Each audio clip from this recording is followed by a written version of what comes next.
Hello, hello everyone. Welcome back. Take your healing potion. You know you're going to need it throughout the day today. Especially with the weather we've been having. Because we got snow again. We got snow again. Oh, lovely, lovely snow. At least it wasn't enough that we had to shovel or anything like that. So, whatever. It is what it is in Canada, right? You can't really be too angry when it's mid-April, and for most of it, it's been bright, sunny, you know, beautiful weather, getting to hang out, going for bike rides, going for trail hikes, all that good stuff, right? How is everyone today? How are you all doing today? We're doing our free spellbook parade today. Hopefully someone takes advantage of it. I hope I can give away some free spell books before we go taming today. I like doing this little parade. And then people can hopefully come and grab a full spell book off me if you need it. Even if you need it for an alt character, by all means, come and grab a free spell book. I got plenty of them to go around. So how is everyone today? How was your night? Hopefully you got a good night's sleep. I was feeling really sluggish yesterday, so I went to bed pretty early last night. Still woke up really early. That's a thing with me. I don't seem to sleep even when I want to sleep, so, I mean, I just kind of wake up with the sun, it seems like, regardless when I go to bed. But I did get to bed pretty early, so that wasn't bad. And we have a big birthday today. It's not my birthday. It's not my birthday, folks. But we do have a big birthday today. It is my nephew's birthday today. So whenever he pops in the stream later, we're going to have to sing him happy birthday. So that'll be pretty entertaining to watch. I'm going to try and sing a combination of my own happy birthday and then something from How I Met Your Mother. So it should be pretty entertaining. I'm pretty much almost going to be freestyling it.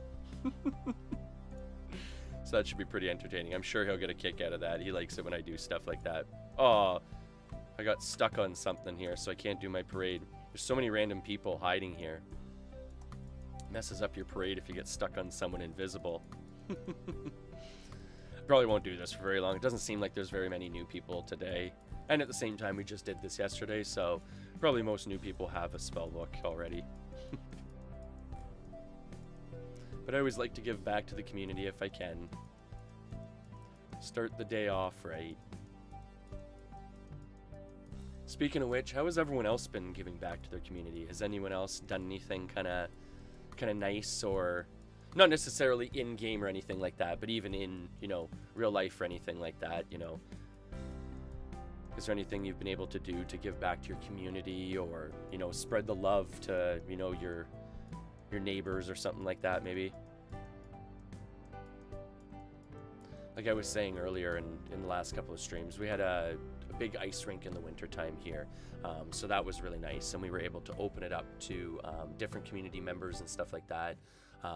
We had it pretty much on a scheduled basis, so families could show up one at a time, just because of everything going on, right? But by scheduling time, you could show up, use the ice rink, use our fire pit and everything.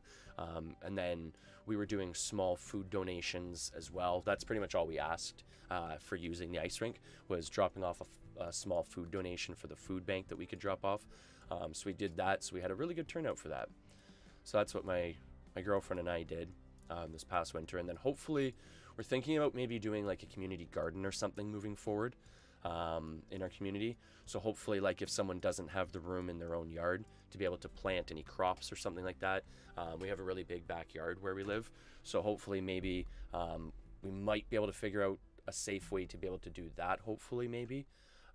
You know, maybe again schedule some times where people can show up, tend to their crops. The only thing is though, like, that's really hard because people always want to show up probably right in the morning and right late at evening. that's the best times generally to water your garden. So that's generally when people are going to want to show up. So it's going to be tricky to do something like that. So we've been playing around with different ideas, but by all means, if anyone has any suggestions or any ideas on how we could safely do something like that, you know, drop it in chat. I'd love to hear from different people on different ideas that you might have and stuff like that. Or even what we might be able to do is the backyard's almost big enough. We might even, depending on the response from it, we might even be able to do different sections. Like essentially almost, you know, family A has, you know, plot A, family B has plot B, and we could have little stations maybe in the backyard, which would be really interesting too, because depending on the area of the backyard, certain crops would do better because of lighting and soil and stuff, right? So it'd be neat to see, because I've brought up before too, it would be neat to see different community members planting different crops, and then essentially whenever everything, you know, grows, we trade at the end of the season, right? Kind of like a little intermingled farmer's market. I think that'd be a really neat idea. All right. Yeah, it doesn't seem like this is getting too much hits today, so we're probably going to cut this off relatively short here, folks. Like I said, I just wanted anyone to be able to get a full spell book just in case they wanted one. If you are new to UOR and you need a full spell book, by all means, come up to me in town, any 3 of these characters, anytime. I'll do my best. I'm away from keyboard a lot, and I'm just sitting there. But pop by, you know, a couple of times and whatnot, ask me for a spell book, and I'll drop one on you as best I can, because like I said, I'm here, there, and everywhere. Sometimes I'm logged in the stream shed here, and I'm inside. Sometimes I'm logged in on the laptop, and I'm, you know, hanging out with the family or something. So you might not catch me the first time you talk to me, but don't worry, you will catch me. All right, so without further ado, I think we're gonna start taming some dragons here. I think we're gonna do a little bit of a dragon taming session here, because I know that was one of the videos I was looking for when I first jumped onto UOR, and the only one I could technically find was one where they used a stuck spot.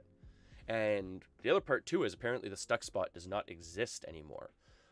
So I'm going to do a quick kind of how-to video on the way I tame dragons anyways. I'm sure other people have different methods, different ways to do it. I'm not going to do it with using a house and banning the dragon, because not everyone has access to a house. So I'm going to do it pretty much essentially the paralyzed field way, which I think pretty much everyone, if they're taming dragons, probably has access to casting paralyzed field, or should at least if you plan to tame dragons. So I'll do that, and then that way everyone can kind of figure out how to tame them by themselves without having to worry about, you know, having access to a tamer house themselves, right? Where they can actually ban the creatures themselves.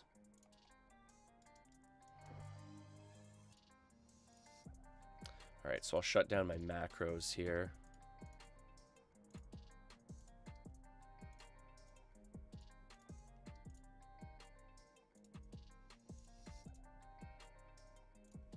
And then we'll get some taming going here.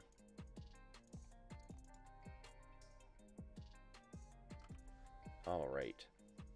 So this is kind of just a how-to video, like I said. I'm not going to be hunting anything right now.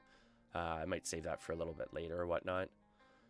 But this is just kind of a quick how-to video on how to tame a dragon. I like to come to Fire Temple.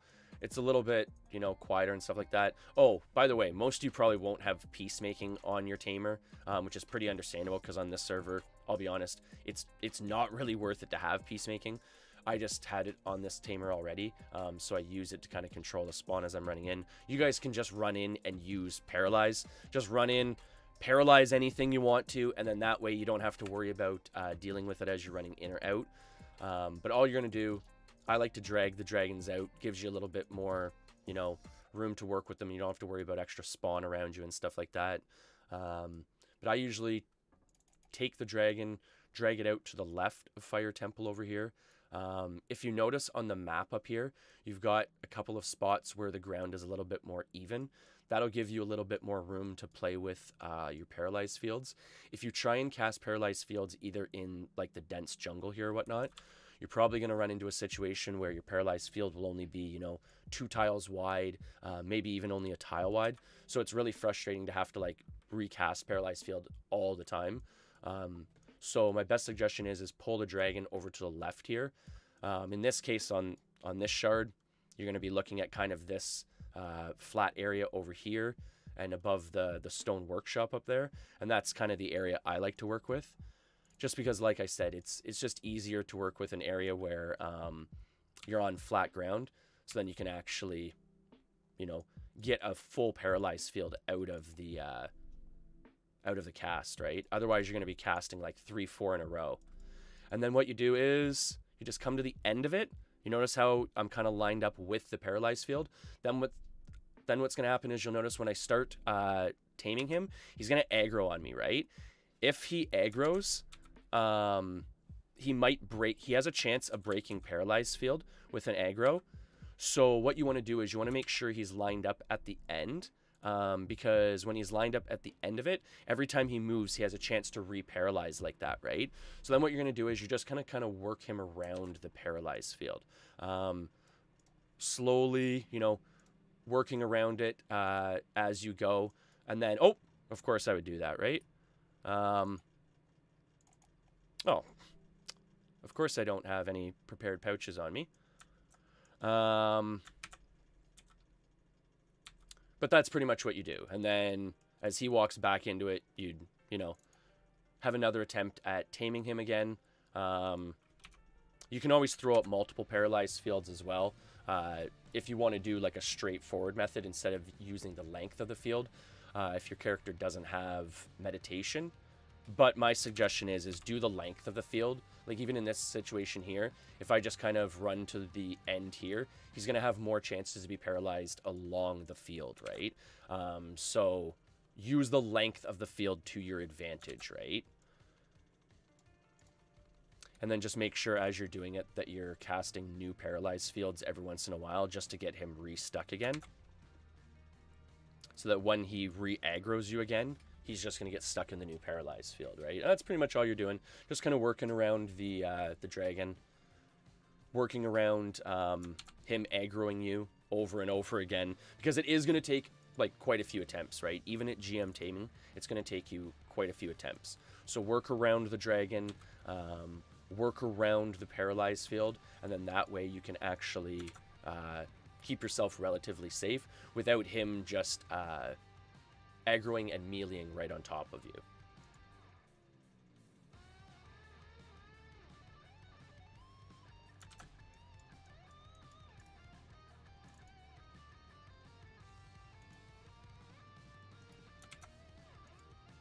And like I said, you want to use the length of the paralyzed field. So essentially in a situation like this, you want to try and get him to come to the end of the paralyzed field and try and hit down here. He might walk through that field though, just for a heads up there.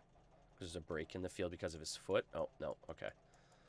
So then again, what you do is come right to the end of the paralyzed field and start your attempts from here because he's going to get stuck on those two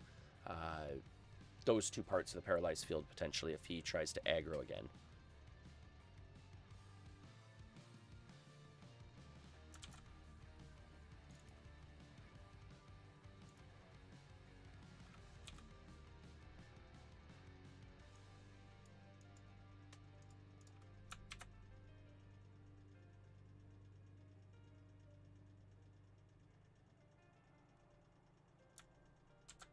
It's kind of a slow process.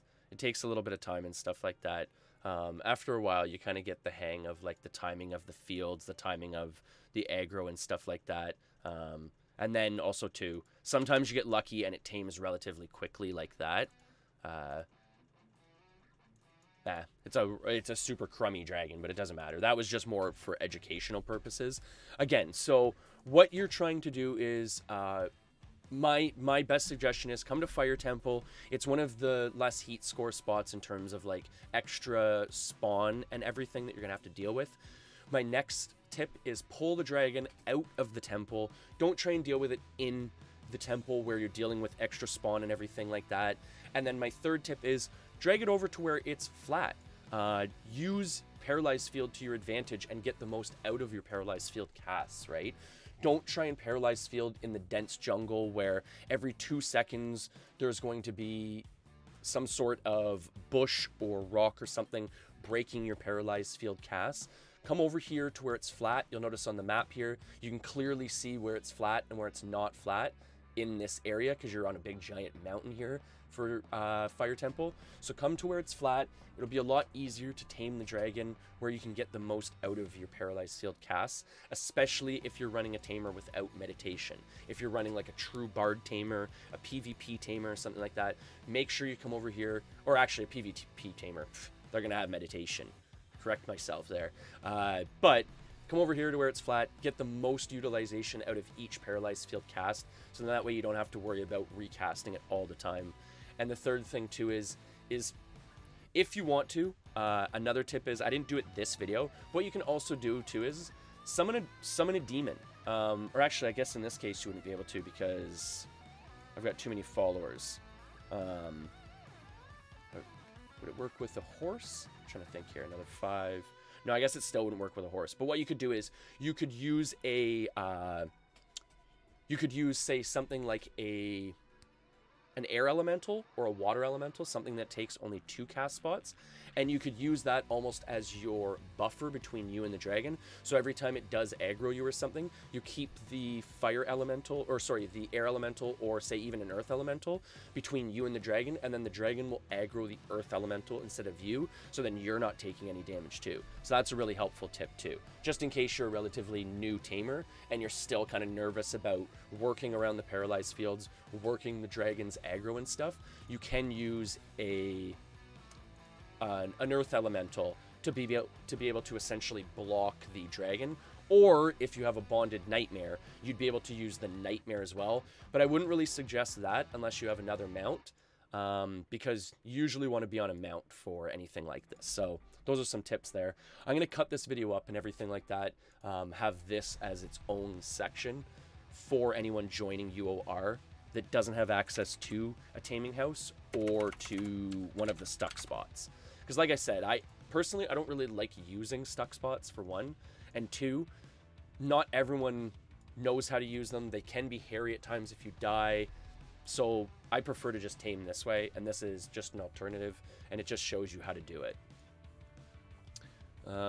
That's pretty much it for that video, I guess. Maybe I could do, actually, you know what? I'll do a second part of the video where I do actually use an earth elemental.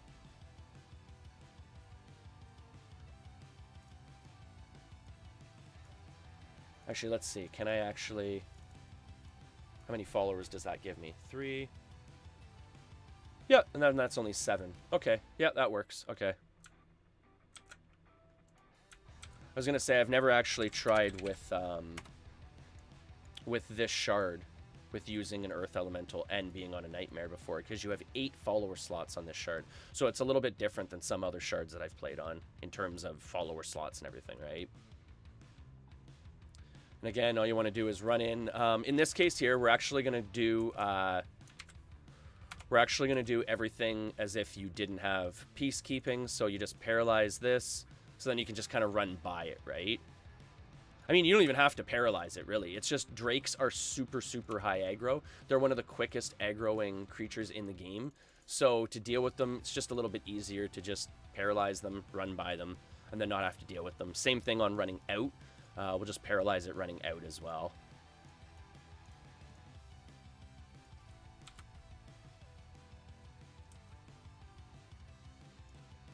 And again, just super simple stuff here, right? Like, this is just easy stuff, but a lot of people don't know the mechanics of how things act and react in UOR, so it can be tricky when you're first trying it. Like, I know myself, like, I'm normally used to just peacekeeping something. You usually get about 3 or 4 attempts to try and tame it, and then you've got to try and re-piece it again. Whereas on this shard, if you try and piece something and then tame it, you'll actually break aggro, or you'll break your peacekeeping with the aggro, so you have to paralyze it instead, which is a little bit different than what I'm used to, but whatever, it doesn't really matter. So again, in this case here, what you see there, how the dragon aggroed my earth elemental because it's closer. So what we can do now is we can essentially just use the earth elemental to drag the dragon around, and we won't essentially take any damage that way, right? And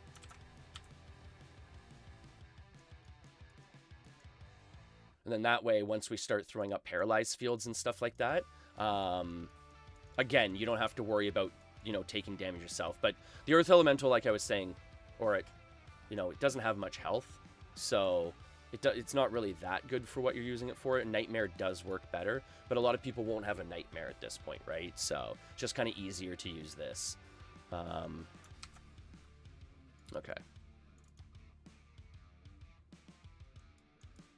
So yeah, it's pretty much dead almost right away. So it really isn't worth using an earth elemental in most cases, I suppose. It's probably easier just to eat the damage yourself.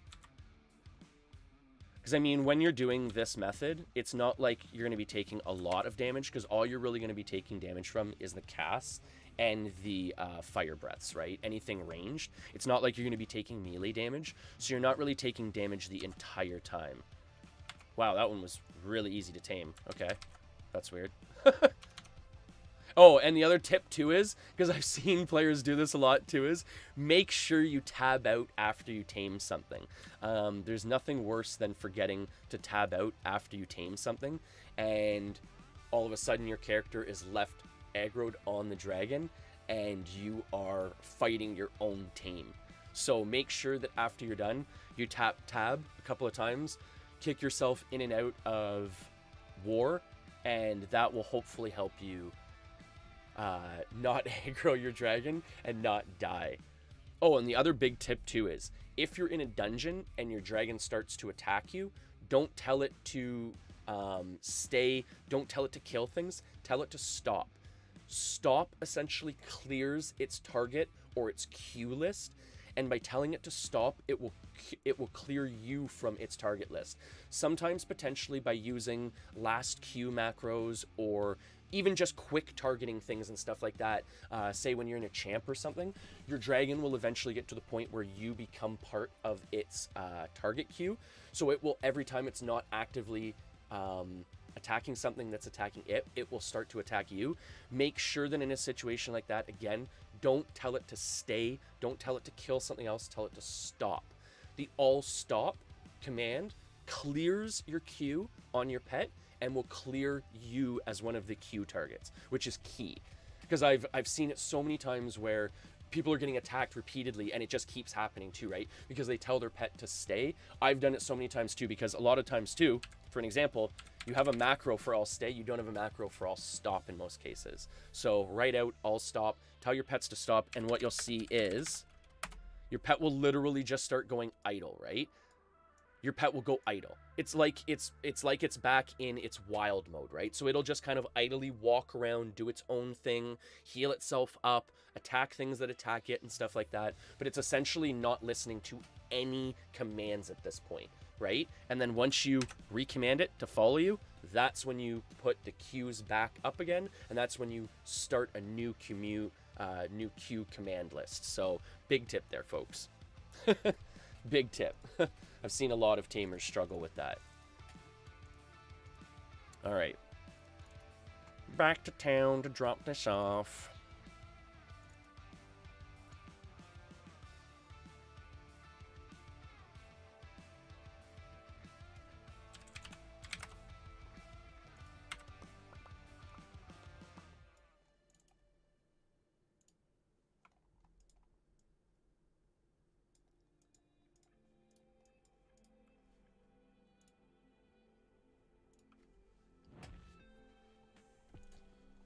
All right. See if anyone needs a full spell book here real quick before we go out on our next adventure. Might do a little bit of light farming here before we head off for the day. Like I was saying, it's my nephew's birthday today, right? So it won't be a long stream or anything today, folks. It's going to be relatively quick. I just wanted to shoot some quick instructional video there. You know, put that up on YouTube on how to tame a dragon, you know, some tips on dragon taming in itself as well. because I know there are some new people starting out on UOR, and it does have different mechanics than a lot of other shards for taming. So I figured I'd shoot that little instruction video and then help some people out that way.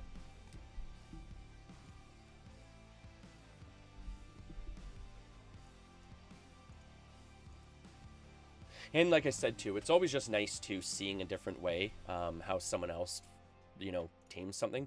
Because when I first started here, the only video I could find was them using a stuck spot, essentially like a one tile spot in a dungeon in Dastard where the dragon couldn't hit you.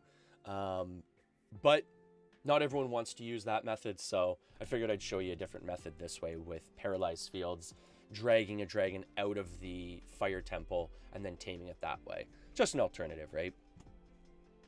But without further ado, let's bring some light farming maybe. I don't know what we're doing here. We're just flying by the seat of our pants today, I think. I don't know what I'm doing here.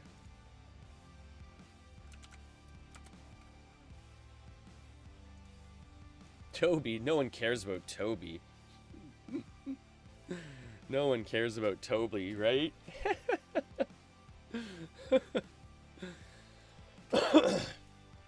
Toby's throwaway garbage.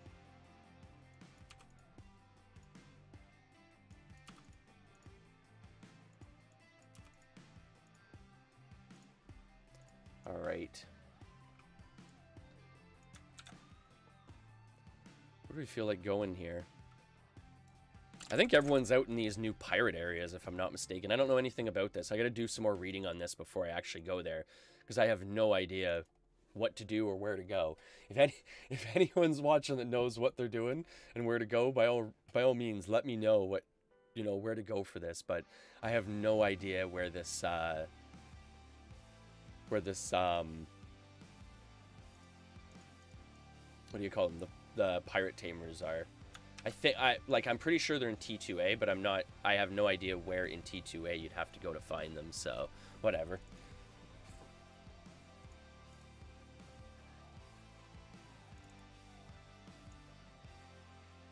We'll just have some fun here for a short bit before I head off for the day.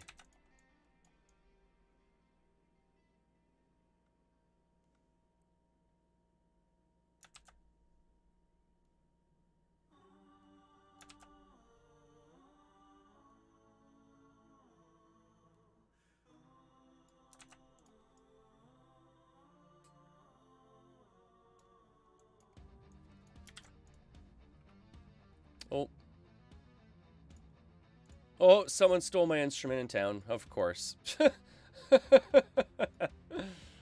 Of course. That's what bank sitting will get you, right? That's what bank sitting will get you.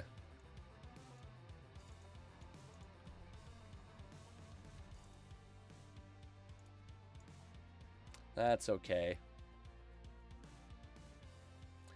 Those bank thieves can steal my stuff all day. I really don't mind.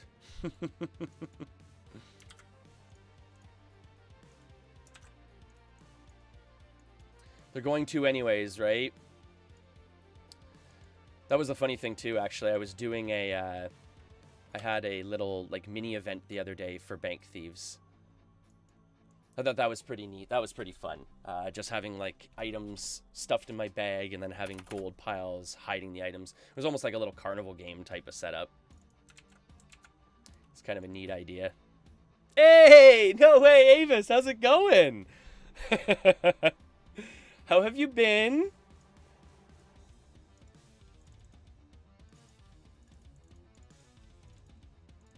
We were just saying the other day, actually, I think this will be fun news. I'm pretty much officially at the point now, Avis, where I will be going Twitch affiliate as of Monday. I think I'm figuring is going to be my first affiliate stream as of Monday. Oh, a tambourine of Scorpion's Bane. Oh, that's special. Who cares about Scorpion's Bane though, right? But as of Monday will be my first affiliate stream, I think.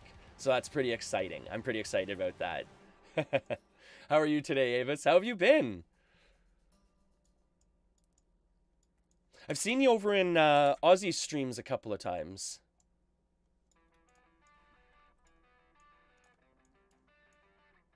His gaming room is looking so good. It looks amazing recently.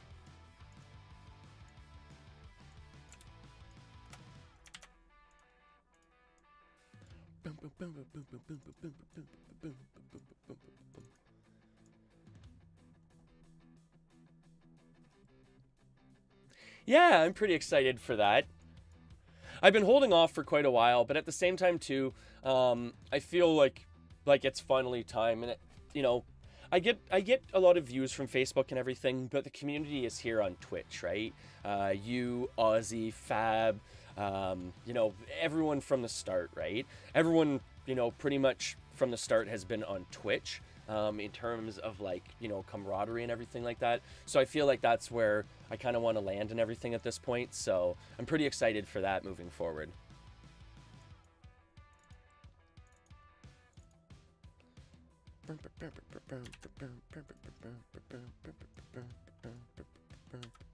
Oh, these pesky little snakes. Oh, these pesky little snakes.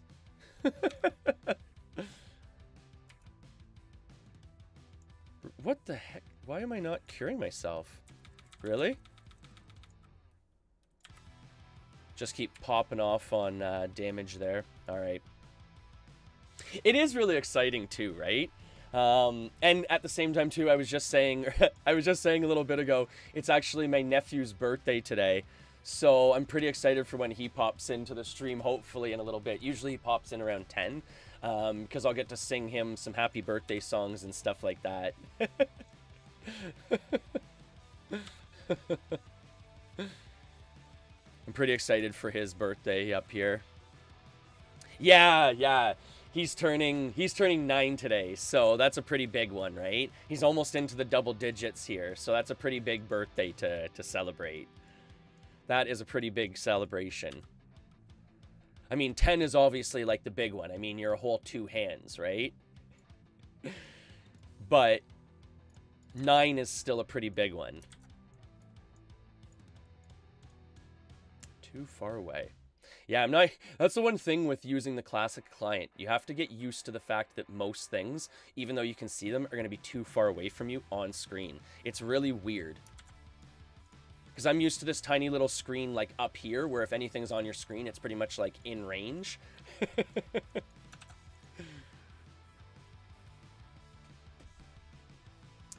Yeah, it's just too bad, too, because, like, he and I... both of us has had to celebrate. Well, I mean, most people have had to celebrate 2 birthdays, like, under lockdown, right? In Ontario here. Because we're under pretty, like, strict lockdown right now. So it's not like he can have a birthday or anything like that. He's pretty much only looking at, you know, a couple of phone calls from his friends, maybe getting to talk to some of his friends online and stuff like that. But nothing in person, not really having a birthday or anything like that. But, I mean, it's okay. He's a resilient kid. Yeah, the big thing is the 2 hands, right? That's always the big thing. I'm 2 hands now, I'm 2 hands. Yeah, I always remember that being a big thing. But at the same time, too, like, he's so mature, right? That he doesn't even care about, like, 2 hands. He's past that mindset, right? He's past that mindset.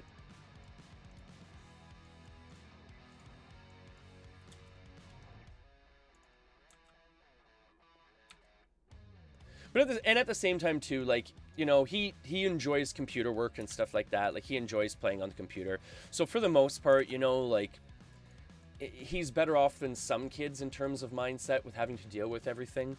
But I mean, don't get me wrong. I mean, he's certainly getting to the point where he wants to hang out with his friends and play and run and, you know, ride bikes and everything like that in the parks. But, you know, it's just not available right now, unfortunately. Maybe for his 2 hands birthday.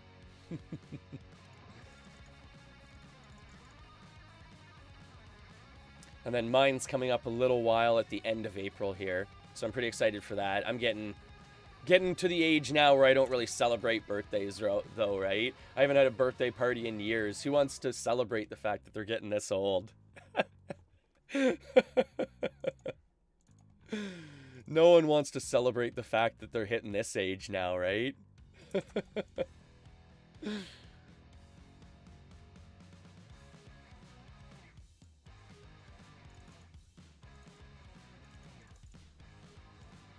I always find that funny when people try and hide their age and stuff like that. Like, I don't really hide it. It's just I don't, like, really actively talk about it, I would say.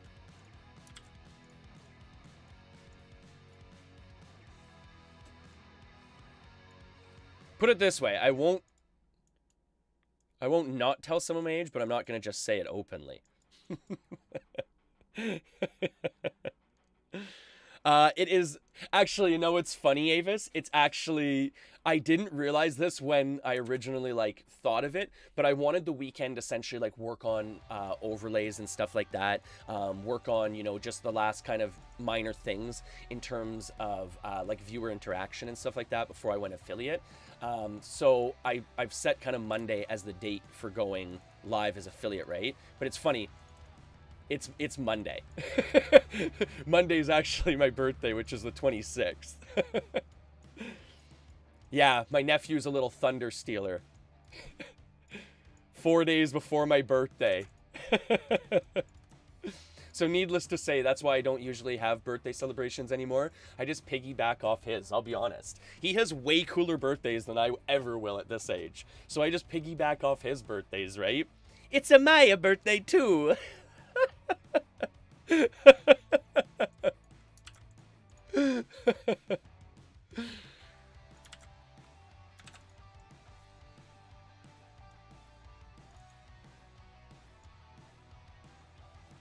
There's a little Lilu tip. Oh, and that's the other thing too. Okay,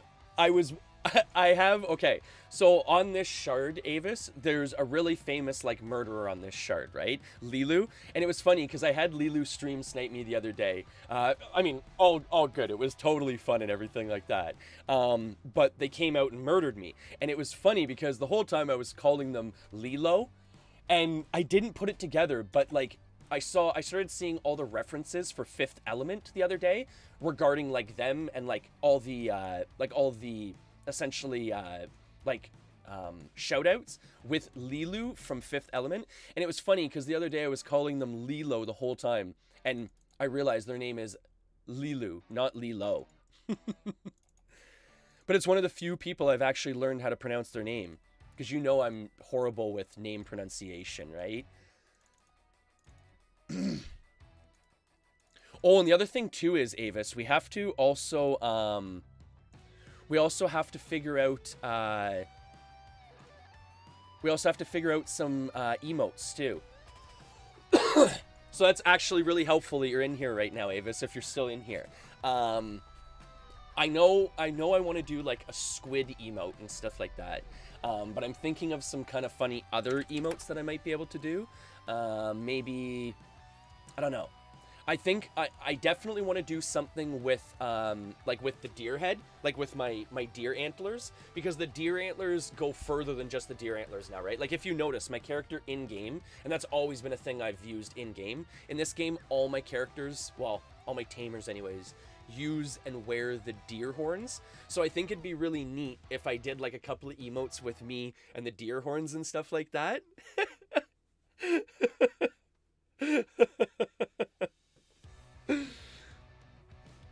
But I figure we're gonna do the squid, because I think the squid, like you've joked about, the squid goes further than just Stardew Valley, right? The squid is like an ongoing, like, inside joke about me just, you know, like, being so scatterbrained all the time that a lot of times I'm not paying attention to, like, things I'm even asking about. Like, I'll be asking, like, oh, how do you do this? And you guys will be, like, helping me, and I'm like, how do you do this kind of thing? So I think the squid is kind of like an ongoing funny emote that I think transcends Stardew.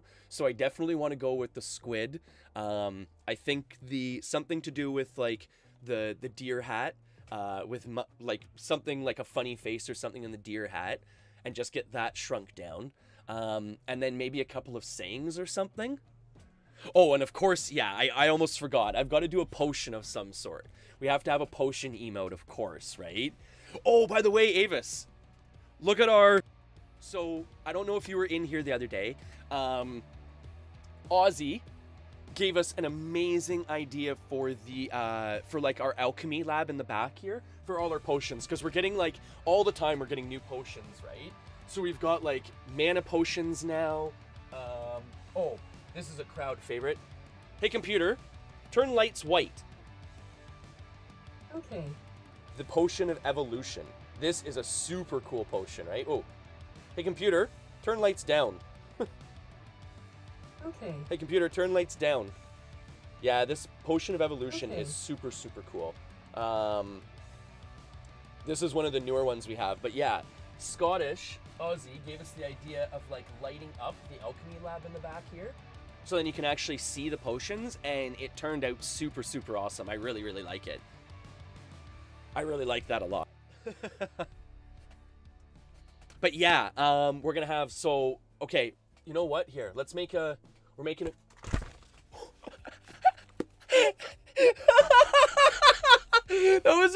That was a notebook.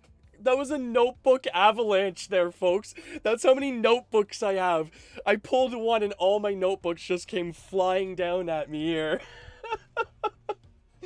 I'm definitely gonna have to go back and clip that one. That was really good. Okay, I need a pen here. Where's my pen? Oh, that was funny. That was super funny. Go figure. Hashtag not enough books. Hashtag death by book, right, Avis? Holy cripes. Oh, okay. So note to self. When you can almost get killed by your own notebooks, that's when you can stop collecting notebooks, folks, okay? That's when you can hashtag enough notebooks.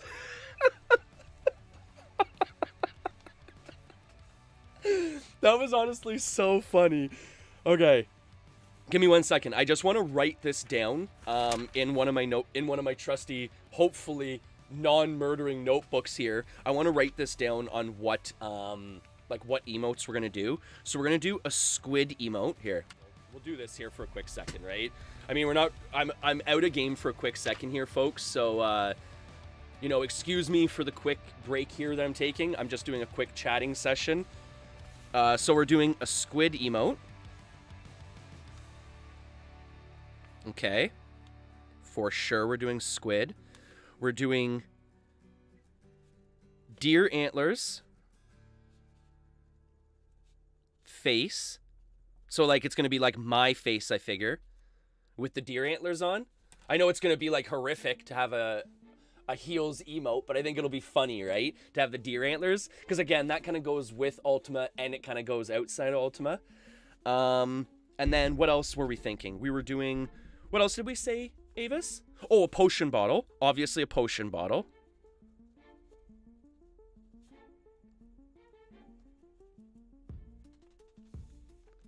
And I was thinking too, maybe with the potion bottle, I've seen it too, where essentially with the potion bottle, like, it's like a tiered system. I don't know how that works. I'm gonna have to do more reading essentially on like how being a Twitch affiliate works.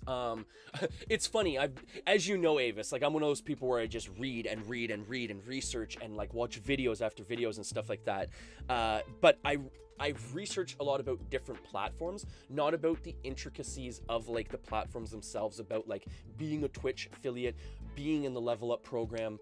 So I really should read more about the Twitch affiliate program and how essentially like the tiered system works, because it'd be kind of neat to have like different tiers of bottles, right? Where like maybe the first bottle's plain, the second bottle's like maybe got like an aura or something around it, like some sort of a glow, and then like a tier. I don't even know how many tiers there are, by the way. Full disclaimer, there might be more than 3 tiers. There's 3 tiers of subscriptions depending on how much. Okay, so 3. Okay, so maybe the bottles would be like the tiered ones. You'd have a plain potion bottle for just plain. You'd have a potion bottle with some sort of like a cool like aura, kind of like how like my Heals on You has kind of like the haze around it. And then the third one would maybe be like some sort of like kind of like the Twitch emote hands, like the casting hands. Like here, I'm gonna try and see if I can pull these ones up. I always use them, but my chat window is kind of weird for Twitch. I think everyone knows the hands I'm talking about with like the purple flames around them. Something maybe like that for the third emote. And like have the, oh yeah, here. Like something like that, right? And then have it kind of like going around the potion bottle. That'd be kind of cool. And then have it tiered that way or something. That'd be kind of neat. And then maybe have that as the tier. Okay. That'd be kind of cool. And how many, do you know, Avis, how many, like, emotes they give you?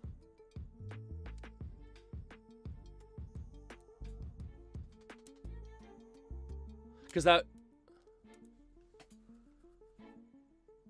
Oh, okay, here's an idea. Make the potions the subscription symbol, the one that appears on chat, so you can make cooler potions for the longer people are subscribed.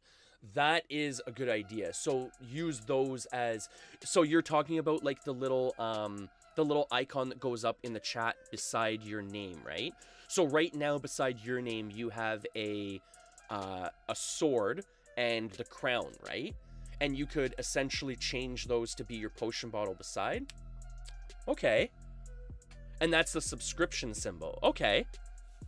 Here, one second. I'm going to write this down. Sub symbol. Because like I said, a lot of this stuff I'm not too familiar with, like the intricacies of how affiliate and emotes and, like you said, subscription symbols work and stuff. So this is all really good information here. I appreciate that.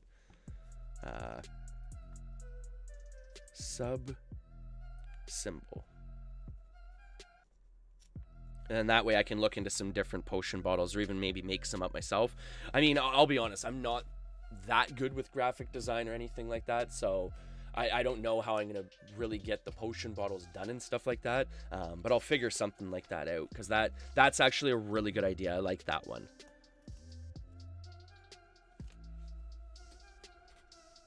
Yeah, and like you said, you could make cooler potion bottles for like the longer people stay and stuff like that and everything.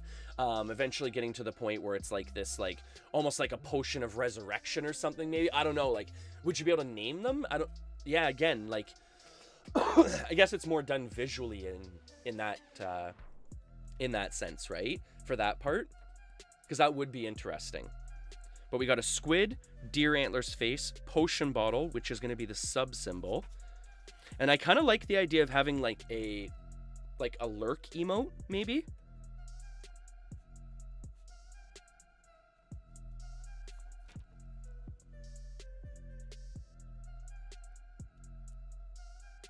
Yeah, that's true too. Yeah, they probably have a better idea as well, because they've been affiliate for a little while and stuff like that. So they probably have an idea of how many emotes you get to start.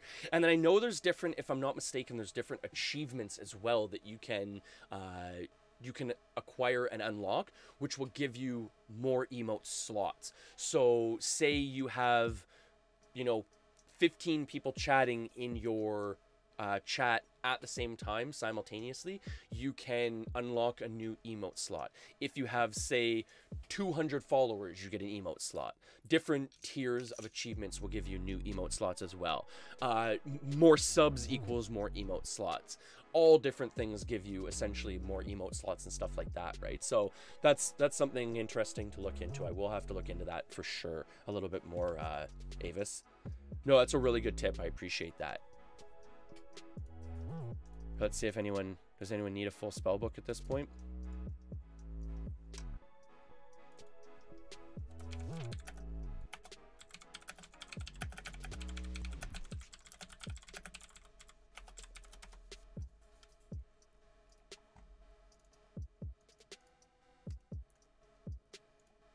We're just trying to do our philanthropy work for the day, Avis. Trying to give some full spell books away in the game to people that might need them and stuff like that.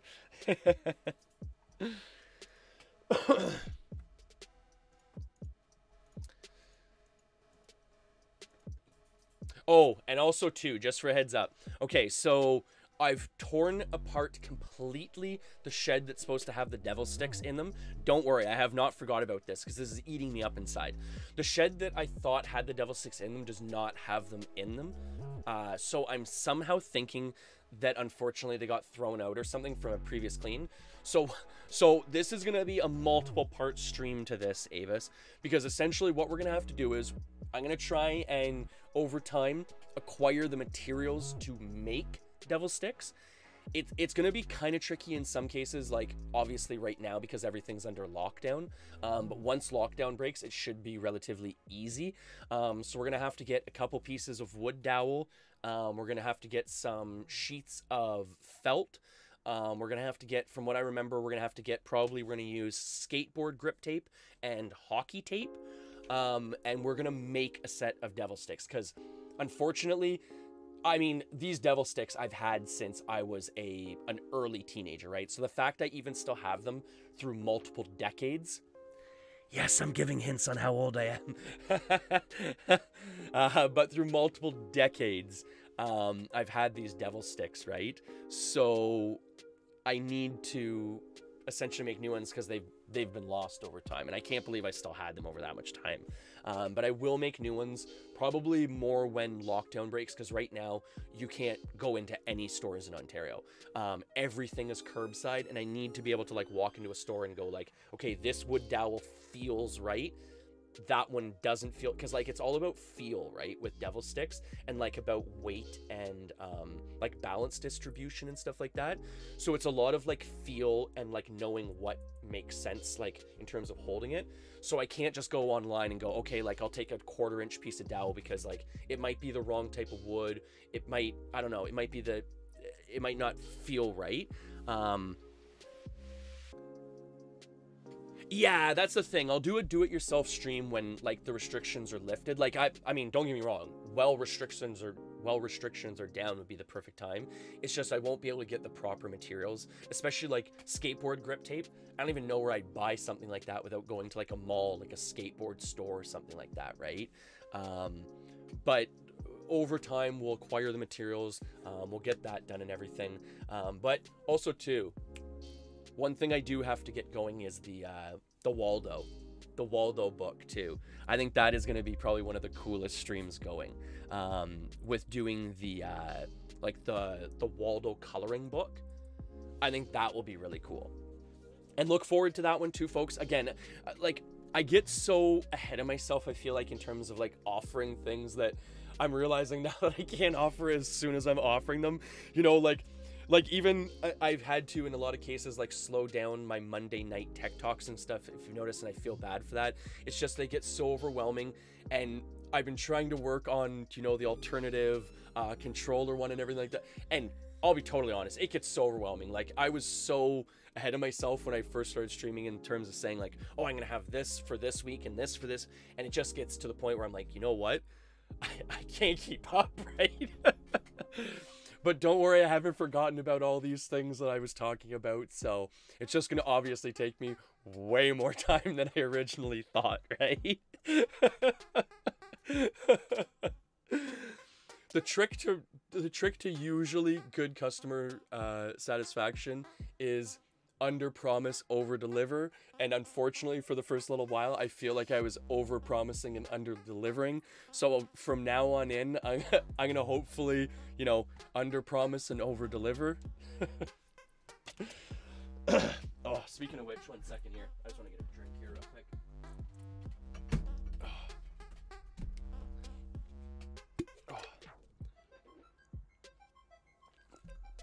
But yeah, the do-it-yourself streams are so interesting too. I think that'd be really neat content too, because devil sticks is something too where it's kind of like a really retro item. A lot of people used to probably play with devil sticks, and over time they've just kind of forgotten about them. So it'd be kind of funny and neat to see someone, you know, making a new set of devil sticks, right? A lot of people would probably be like, why is he even wasting his time making something like that? Ooh, an accurate pickaxe of power. All right. Gotta love that. So what were the 2 tambourines that I got? Ooh, blood drinking. Someone will like that one. I know that. I know guild members that'll appreciate that one. And then Scorpion's Bane. So what those are, Avis, is, and for anyone else that might be watching that don't know about Slayer instruments. Slayer instruments just give you an increased chance of using your skills against a certain creature type. So the blood drinking one is good against blood elementals, which a lot of people farm very heavily. So something like that will probably sell pretty well. Oh, and I appreciate that, Avis. I really appreciate that. I hope it's fun most times. Like, that's the thing too. I always make the joke in a lot of cases. Like, half the times, you know, and it's so true. I don't sweat games and stuff like that. Like, I'm not a hardcore, you know, gamer in a lot of cases. Like, I love gaming and everything, but I'm not a big sweater. So most of the times you're here to see me, not the gameplay. And I hope that's okay. I hope I can keep my you know, my spiritually initiated viewers entertained enough where some of you will come back here and there. And honestly, it's just so much fun. I have a blast every morning, you know, streaming and everything like that. The other part too is, you know, just doing little educational videos for people in Ultima. You know, the other part too is, and in so many cases, there's things I search for on YouTube that just aren't available. Like, for an example, when I bought my little keypad, I couldn't figure out essentially if it was going to work the way I wanted it to work or react the way I wanted it to react. So different little review videos like that online about the gameplay on how the gamepad actually works, because I was really worried about the thumbstick on it. I wasn't sure if the thumbstick was going to actually be like a thumbstick, and lo and behold, I ended up purchasing it anyways. It works the way I thought it was going to work, and I'd like to even do like little review videos like that moving down the road, but I mean, again, getting too lofty, right? All right, throw these away here. Oh, should we put those back up there? I just thought about that. Maybe we shouldn't put our notebooks up in that spot anymore. We don't want the notebook avalanche.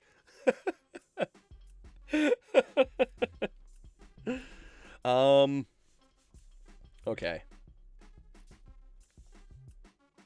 I like those. Okay, so that gives us a starting off point. So we've got the squid, the deer antler face for emotes, potion bottles, which is going to be the sub symbol or the tiered emote, right? And then we've got a lurk emote, maybe. I think that'd be pretty fun. That's a good starting off point.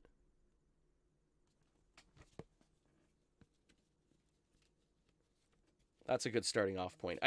That's the thing. I'll have to try and think of some other ideas and stuff like that too on different funny emotes that would be interactive for the viewers and stuff like that. You know, maybe something like some little like funny like comic book word ones or something, like boom, pow, bam, or something like that, right? To be able to like react to different things in the game. I think that'd be a fun one. So say like you get killed or something in the game, like pow, boof, and then have it with like the little like comic book like background behind it. I think that'd be a really fun one, because that too, it kind of helps people out in like different streams too. Like, it's not so much like my stream specific. Something like that is usable in other people's streams too, to react to their streams. And I find those are the best types of emotes, right? Not necessarily the ones that are always just like, you know, heal specific, but multi-streamer specific. I like that type of idea too. Where else can we go here? Where else do we want to do?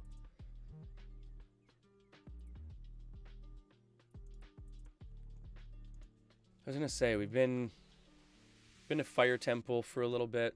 We'll go to I guess we'll go to Cyclops' here for a short little bit. We'll do these for a short bit, and then we'll move somewhere else for a short bit. I'm just gonna I feel like just kind of hopping around today. Just kind of almost adventuring out in the lands and stuff like that.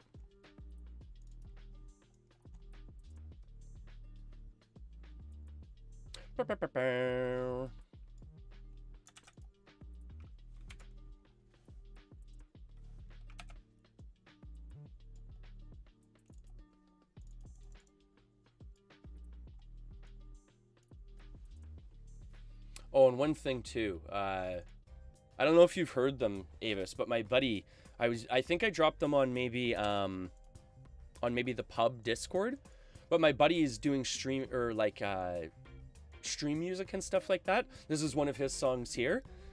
I really like his stuff. It's got a catchy beat to it. So I'm trying to promote his stuff as much as possible. He is available at Freeman Music. So for anyone that wants to stream his music and use it in their content, use it for their streams or anything like that, feel free. Just obviously give him credit where credit is due. He's an up-and-coming artist and doing a great job of it. So, you know, help him out. Maybe promote him a little bit on your stream if you can or whatnot. If you've got one and you're doing some streaming of his music or whatever, I'm sure he'd appreciate the shout-outs.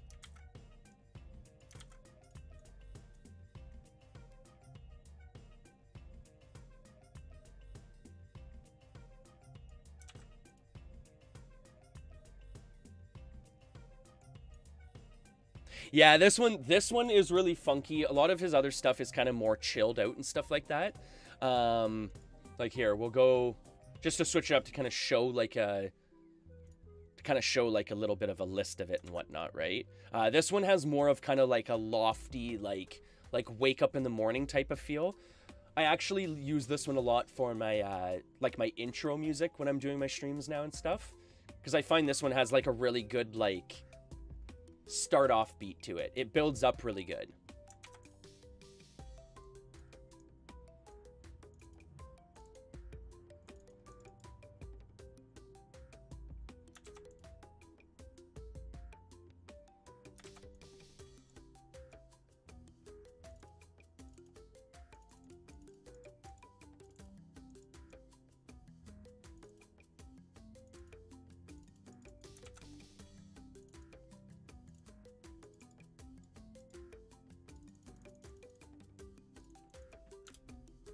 And then, one second here, I'm just trying to loot all these corpses here before I lose my train of thought here.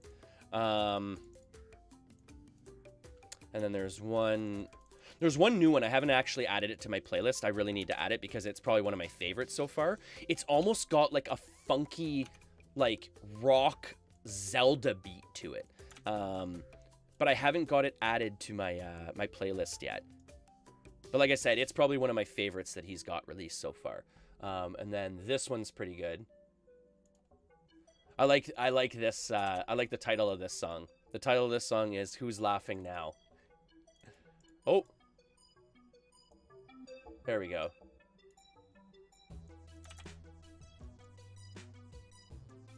There we go.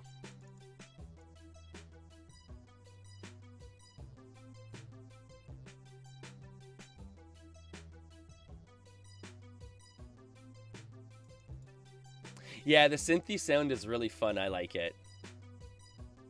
And that's what I was saying, too. He's got a good range of music, too. It's got a good...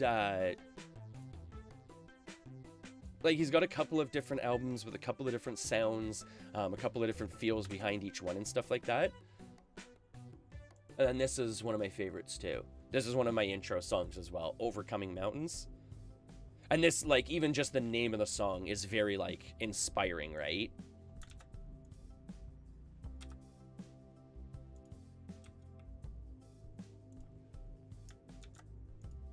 So I really like this one.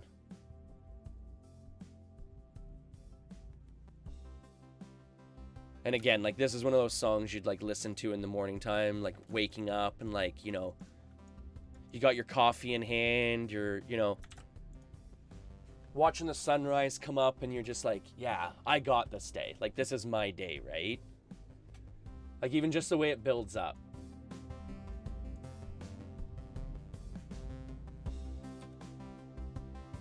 It's got that slow burn build to it, right?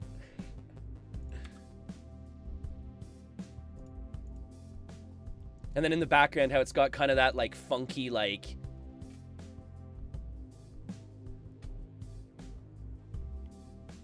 yeah, it's got kind of that vibe, like, you know, like, I don't care, but, like, you know, I'm there kind of thing. Like, it's almost like a I don't know, it's hard to describe it. I almost feel like it would be almost like a good song for maybe like a detective game or something like that, maybe. Something where like you're kind of like sly criminal, like a sly like sleuth or something like that.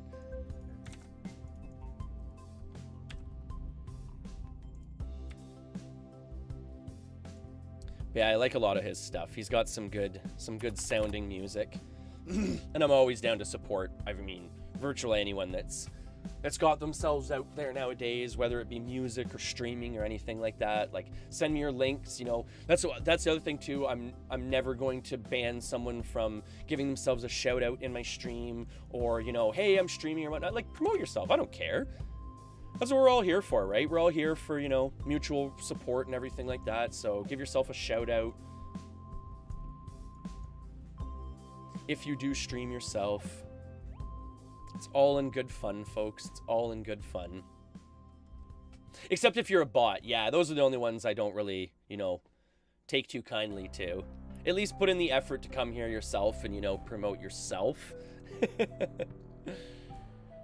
I don't need any bot spam or anything like that. But no, if you're going to come in here and spend, you know, even 10-15 seconds on my stream or whatnot, you know, to come in and, hey, you know, I've got this going on, or I do this type of content, by all means, come on in. Spread the love, right? Spread the love.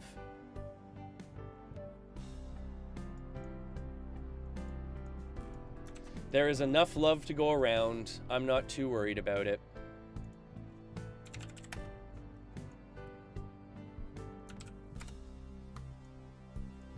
A lot of people don't want to watch Mr. Chatty Heels. That's the thing too. A lot of people just want to watch just gameplay, right? They don't want to chat with someone. They don't want to interact with a streamer. So, to each their own. All right, let's get back to the dungeon there. Oh! Forgot that that's where I had the ruin pulled to. That's where we were hunting earlier.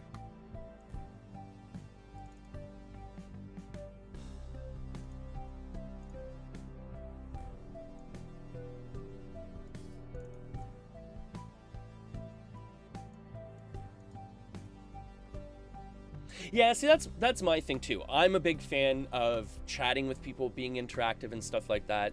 So that's what I look for when I'm, you know, looking for other streamers. You know, I don't mean to sound rude. I can watch video gameplay myself and play the games myself. I don't care to watch just video gameplay. I want to watch interaction, maybe learn some tips and tricks from the streamer and stuff like that. Different things, right? Maybe the other part too is maybe play some games with them directly. You know, I know it sounds kind of lame and stuff, but kind of make an online friend, right? That's what it's all about, is creating the community, playing games together, finding common interests and stuff like that, and everything else, right? I mean, otherwise you just sit there on a one-player game and just play yourself, in my opinion. But to each their own. Everyone has their own idea of what they want and everything like that too. Because, I mean, I get the people that just want, because right now it seems to be really, really popular, is the GTA role-playing streams, right? And most of those, there's no interaction with the streamer whatsoever, because in most cases it would ruin the role-play effect of it whatsoever, which I don't know how that's really role-playing in most cases when it's just someone running around punching random people. But those people are getting like 5,000-6,000 viewers, right? And all it is in most cases is someone running around in the GTA world, punching random people, doing random things, right? And they're getting a lot of views. And I mean, it's very popular. So, I mean, there's clearly an audience for that too, right? There's an audience for everything nowadays. That's the interesting thing about the internet too, right? Doesn't matter what you're into, you're gonna find something, you know, to interact with in some way, right, that you're into.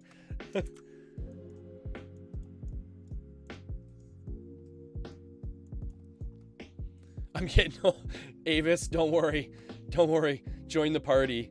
I'm already there with you. I'm right there with you. And the best part is I'll be another year older come this upcoming week, right? I'll just be pulling that extra little bit ahead of you again.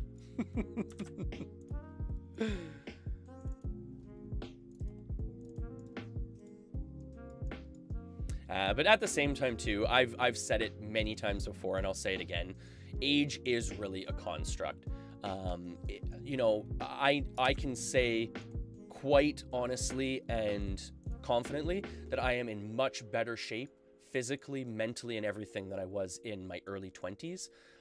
So, you know, at a certain point, I mean, it's only really, you know, a number, right? It has to be. Because I feel way better than I do in my early 20s. And that was at, oh, should I do it? That was at almost half the age I am now. So that's another hint.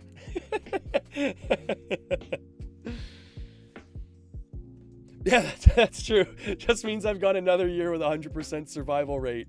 My survival rate in my real life seems to be better than my survival rate in video games, which is probably a good thing.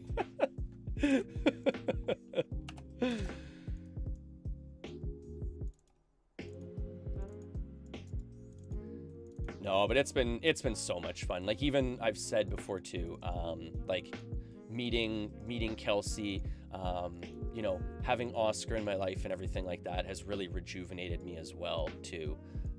If it wasn't for those two, I'd probably be a lot slower and a lot further behind in terms of my physical ability at this point. I'd be rotting away in lockdown right now, but he keeps me busy, he keeps me active, so I'm definitely thankful for them, that's for sure.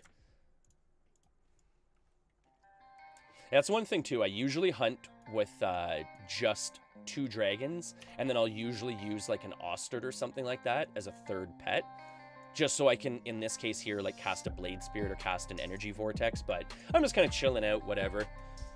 Maybe Lilu's watching again, and maybe Lulu's gonna pop in a little bit, so I gotta stay spry, right? No, but like I said the other day, like, you know, a lot of people get all sour and stuff like that when they get stream sniped, especially in this game, because it's so easy to stream snipe in this game. But who cares? I mean, it's content. It's all for fun. I mean, I really couldn't care less if I get murdered. Dry loot me for all I care. It's just pixels, right? Oh, excuse me. Oh, my apologies. Ooh, my apologies.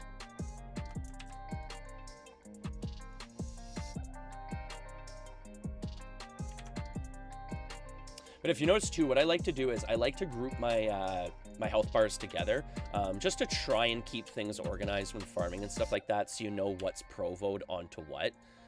It just kind of keeps things, you know, visually a little bit easier to keep track of. Chilling with my pet dragons, you know it, you know it. Well, that's the other part too, right? If you're one-on-one, it can be a little detracting, you know, coming to try and grab me with my dragons down here.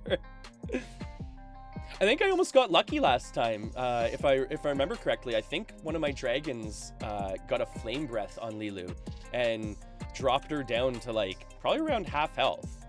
Which, I mean, if both my dragons were on her, that's full health. That's the thing with the tamer, right? I can get a lucky shot with my 2 dragons and pretty much just one hit you, right? Oh, I'm gonna turn this back down again. That's really loud, probably. I can get lucky as a tamer and just one-shot you, right? So it can be really cheap to try and, like, PK a tamer at times. Or try and use a tamer as, like, a, you know, a defense mechanism and stuff like that. Like, they are seriously overpowered in this game at times. But it's just, honestly, I wouldn't care, you know, what it was. I love animal taming in this game. It's one of the few things on this shard I wish they had more viable tames. Essentially, you only really have, say, maybe 3 really, or no, okay, you know what? I'll be fair. There's more viable tames, but there's not as many as there potentially could be, because people seem to forget about like using a pack of like hellcats or using a pack of ostards, because it is harder to deal with and maintain. But on that note, you can use those, but most people don't. But it'd be nice if there was like a wider selection of maybe tameable pets that were, I mean, it's hard to do, but somewhat balanced. Maybe like something like a spider or something like that that had some sort of like a light paralyze effect or something. Every once in a while would be kind of neat. Maybe some sort of like a really heavy tank pet. Like something almost like a golem or something, which virtually does no damage, but just takes and soaks a lot of damage itself would be kind of neat. Something like that, right? I don't know. But one thing this shard does have, which is a really cool mechanic to it, is the bond slots. Some people have a problem with the way blonde slots work. Blonde slots? The way bond slots work on this server, but I think it's a really good implementation. Essentially, you have to run a quest to be able to unlock additional bond slots, and the quest is like a tamer quest, where part 1 is you have to collect different like special tamables in the overland. Not ones worth using to hunt with, but you have to collect them over time. And once you've collected an entire scroll's worth, which is 23 animals, you can turn it into the zookeeper and then run a quest for extra bond slots, which I think is a great addition to the game. It just adds a little bit of extra playtime to a tamer before they get to like god mode, right? Because most tamers, like, in most content, especially when you're doing, like, farming content like this, they're god mode. Like, even if I wanted to, like, even the horse that I'm riding right now, Avis, this horse is almost as powerful as the dragons. So even if I wanted to, I could get off the horse over here and get the horse fighting these things too, right? It's just when you start getting off your horse, you're a little bit more vulnerable to people showing up and stuff like that. Because at that point, they could potentially show up, start to kill you and attack you, and you can't really run away. Because when you're off a horse, you're really slow. So usually I don't get off my horse when I'm farming like this, and especially when I'm streaming. Just in case people want to pop in on me. That's the other thing too. Like, shout out to Lilu, who is one of the more popular and more well-known PKs on this server, which stands for player killer. Total stand-up person though. Like, that's the role they want to play. They enjoy playing that character type. You know, they're a stand-up person otherwise. It doesn't detract away from who they are, right? They gave me some tips and stuff like that in terms of self-defense.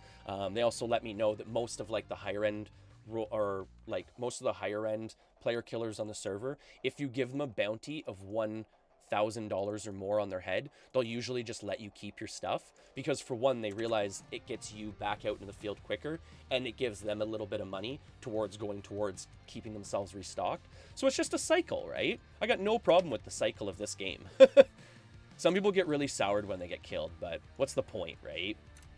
It's gonna happen on a game where you can openly murder people, right? Like, it's half the fun of this game is, you know, the risk versus reward. Like, anyone right now can come down here and just openly murder me if they want to, right? It's kind of neat that way. I like that.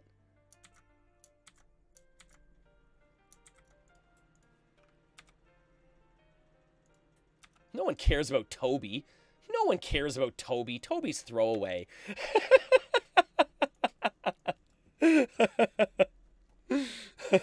Yes, even like a whale or something like that. Like a big whale on screen would be hilarious, right? But no, like if they had like a wider selection of tamables, I think that would be really interesting.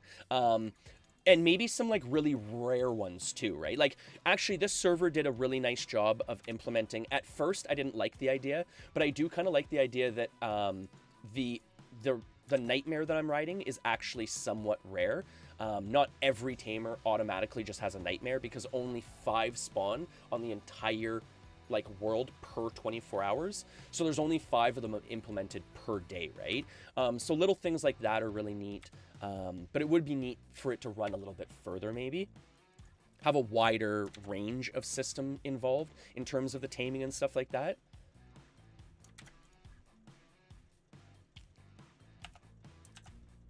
Alright, continue to attack them. But yeah, it is super cool, and even further still. Okay, so Avis, the neat thing about it too is, notice how my nightmare is like almost true black. If I go into town, give me a second here. I gotta dump I'll dump in a minute here anyways. But I'll show you, because the nightmare itself comes in 2 different colors as well. So what you can do is you can collect essentially like the rarer of the 2 colors, which most people want to collect this one, right? But this is what's called a true nightmare, and it is a darker color than the other option. So this is a regular nightmare. This is a non-pure nightmare. And see how it's kind of almost like a gray kind of coloration? That's a less rare version. So there's rare nightmares, which are any nightmares, and then you've got a pure nightmare, which is the even darker version, which is even more rare, right? Because there might only be maybe one of those to spawn per day. So those ones are obviously more sought after. Different things like that. And then there's also different dragons you can get with different colorizations and stuff like that. Though most of them aren't really like that really rare. It's part of the Zook scroll, so it's part of that quest I was talking about earlier, so it's a little bit different, right? But it is really neat, Avis. That's why I was saying, like, in terms of play, you know, like, play types and stuff like that, with this and Stardew, it's a very rough comparison, but it's kind of similar in terms of like how you get different items, how you just play the game and skill up and stuff like that, and how open world it is too. Like right now I'm playing a tamer, which is essentially like going out and killing things. But if I wanted to, I could be in town right now just crafting armor for people. You know, I could be crafting clothes for people and stuff like that in town, and just making money doing craftable things, right? Or even further still, you can run like a vendor from it, and almost run like your own store too, right? Which is really cool.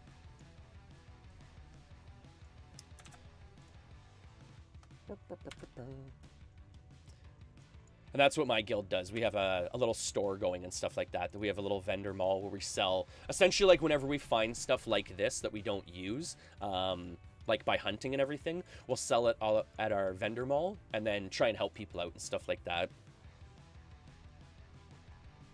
But obviously, don't get me wrong, like, this game is, I mean, night and day different compared to Stardew Valley, right? The one thing that might be somewhat similar, actually, no, it's totally different. I was going to say the fishing system, but no, it's totally different. You can fish up sea serpents and stuff in Ultima Online here. I don't think you can fish up sea serpents in Stardew.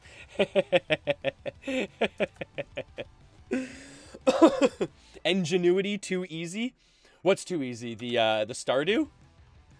Stardew is too easy? Or just farming in general is too easy?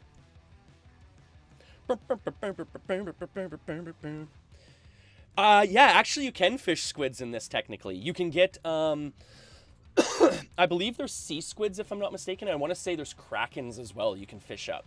The krakens is technically like a quest item. So by fishing up krakens, you have a chance of spawning like pirate ships in the ocean. And then by killing the pirate ships, there's a chance of getting what's called an ancient message in a bottle, which is kind of like a quest line where it sends you into like a dungeon and everything like that, where you have to, what do you call it? You have to take out the dungeon and stuff like that. It's like a tiered dungeon off by its own and stuff. It's really neat.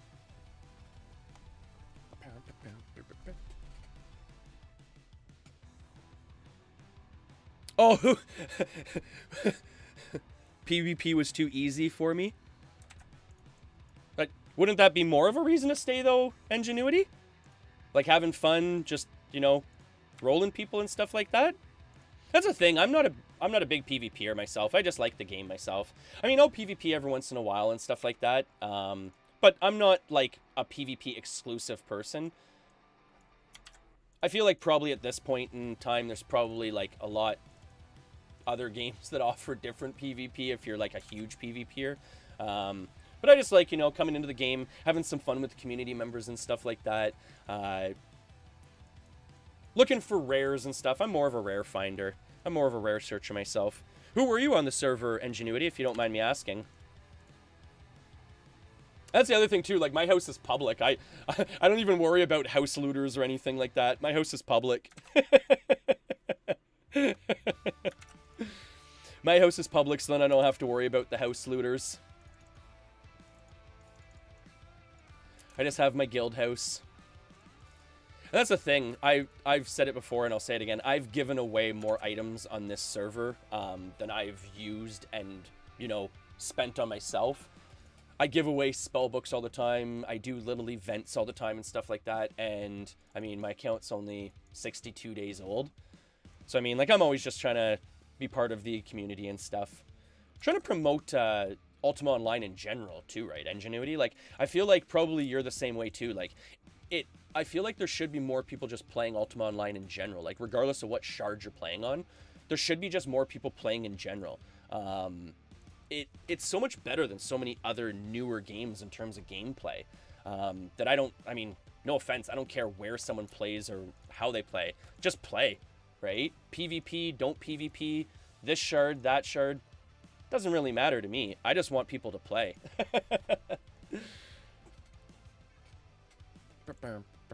Give me a second here and I'll catch up with the messages here in a second. Just want to unload my loot here. Oh, hey GB, how's it going? Murderapolis? Sorry, I guess you must have started here before maybe I played or something like that. Because like I said, I haven't played here for very long. I don't recognize that name. I got murdered because some guy knew that I was aware. He got murdered out of character. Oh, that sucks. Oh, were you like a big role player? GB? And that's the other thing too, right, Ingenuity? I've even said that a couple of times. If you are a big PvPer, I almost think of like Ultima Online as like the game, right? And then each server is, say, a different... I don't know if I'm going to word this right, but each server or shard is a different... say, okay, server, right? So as you're just hopping around, all you're doing is like hopping from quick play game to quick play game, looking for different PvP fights, looking for different, like, PvP content, right? And that's almost like newer games nowadays with quick play, right? It doesn't really matter where you play for the most part, as long as you play Overwatch. It doesn't really matter if you play quick play, if you play competitive, just play, right? Just enjoy the game. And you know, that's my thing with PvP, with PvE. It doesn't really matter where you play. Just play the game. Try it out. Get a feel for it. There's some systems on some shards you're going to like. There's some systems on other shards you're not going to like. So try them out, right? Hop around, be a nomad. Like, if you're a PvPer, have a character on every shard. Because the other thing, too, is certain shards are going to be popular at certain times. So you're going to want to make sure that they're available on those times, right? So... if anything, just have a character available ready to be played so that when that, you know, when that shard kind of picks up for its PvP time, you've got a character ready to roll, right? And I've even said to people before, Ingenuity, like, I'm one of those people in this game. Like, I've been rich so many times in Ultima. I'm just playing for fun, you know, farming for fun and stuff like that, joining the events, throwing some events and stuff like that.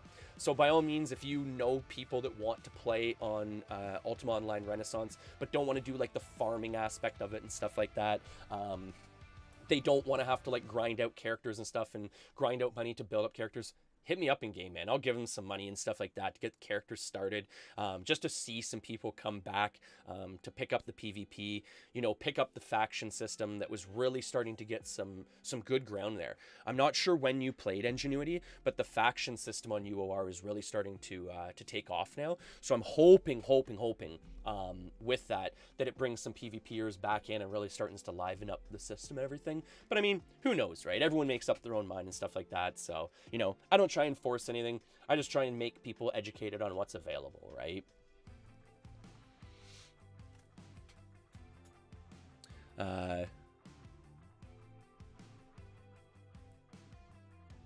And that's it. Yeah, exactly, Ingenuity. So I got tunes on UOF, R, Outlands, Lost Lands, UO Evermore. I guess there's this new one coming out or something in the next couple of days. It's supposed to be like a specialty PvP server. I want to say Ravenous or something. So I mean, I'm sure you're gonna have a character built there as well and stuff like that. And if you're a PvPer, just have characters everywhere, right? Go where the action is, right? And I get it. I get it. I like I like UOR personally because of the community built around it. There's a lot of players that want to do community run events and stuff, different types of gameplay, and that's why I like UOR is the community. I've been a nomad for quite a while. Myself, Ingenuity, and for me, I was looking for somewhere where if new players wanted to start and maybe branch off, if new players wanted to jump into Ultima Online and have never played before, I felt like Ultima Online Renaissance was a really good starting point for a lot of my viewers and stuff, because of the fact that the community is really helpful and very event-centric. Keza's always running different events. I'm trying to run different events. There's always different groups going out and doing different,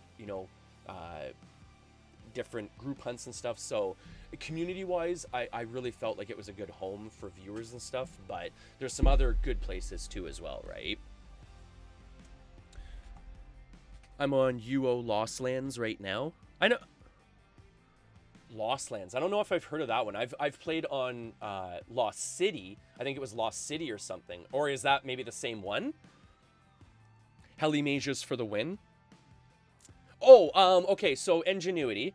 If you look on Reddit right now, it seems to be popping up on Reddit right now, and pretty popular right now. But I read about it, I want to say yesterday or the day before, that it was starting to pop up and stuff like that. I forget the release date and everything on when they plan to actually release it and stuff. But you could check it out and whatnot, see if it's available and see if it's your cup of tea, right?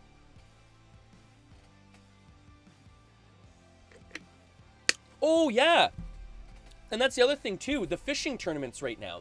We have a fishing tournament coming up in game 2. Right now we have the pirate tamers going on right now, where essentially if you go to T2A and search the beaches and stuff like that, you can find pirate camps, where the pirate camps may have a chance of dropping a special skull. If you sacrifice 3 of the skulls, you can summon a special boss, which will, run a special event in the world. Also on top of that, running simultaneously, we also have a fishing tournament as well. So you're going to see a lot of people out on the seas in boats, running different pirate builds and stuff like that, running different pirate content. So tune back in, folks, because you will see some of that from me. I do have a pirate character ready to hit the open seas. So fishing up a squid is going to be fishing up squids soon. So tune back in for that for sure. Hey, Ty, how's it going? How are you today? I believe you can exclamation lurk if I'm not mistaken, Ty. If I have my things all set up properly. If it's UO, it's my cup of tea. 2D or no. And that's the other thing, right? Ingenuity. That was the other thing too. Like, I thank and praise science. Praise science. But I thank and praise the developers of Classic UO. My first couple of streams, if you go back in time, it's funny. You will see tiny little 640 by, 840 picture boxed game screens, because I didn't know about Classic UO when I first jumped back into UOR after a very long break. So it was really neat to see the advancements that Classic UO had introduced to Ultima Online, even just from a 2D standpoint, right? Great development team and great work they did on that. It's awesome. Well, they were next to my house and I just lost a second apprentice and was super annoyed and went to look what those people were doing, and someone gave me a fishing rod and I threw it into the water and caught a huge fish. Oh wait, did this happen in real life? Wait, wait, I'm just catching on to this. Did this happen in real life, GB? Because if so, that's really funny, man. That's really funny. We get fishing tournaments on our lake by my house all the time. Full disclaimer, when you're this loud and boisterous, you do not make a good fisherman. So I don't enjoy fishing. Most people do not like fishing with me either, because I want to go out and I want to just talk the whole time. But But on that note, I've been around some fishing tournaments, and they're really super interesting. That's the other thing, too. I gotta get some bond slots for my pets. Most of my pets, you will notice, are unbonded because I am relatively new on this server. It might not look like I'm new because I have, like, all the Tremmy gear and everything like that, but I am still relatively new.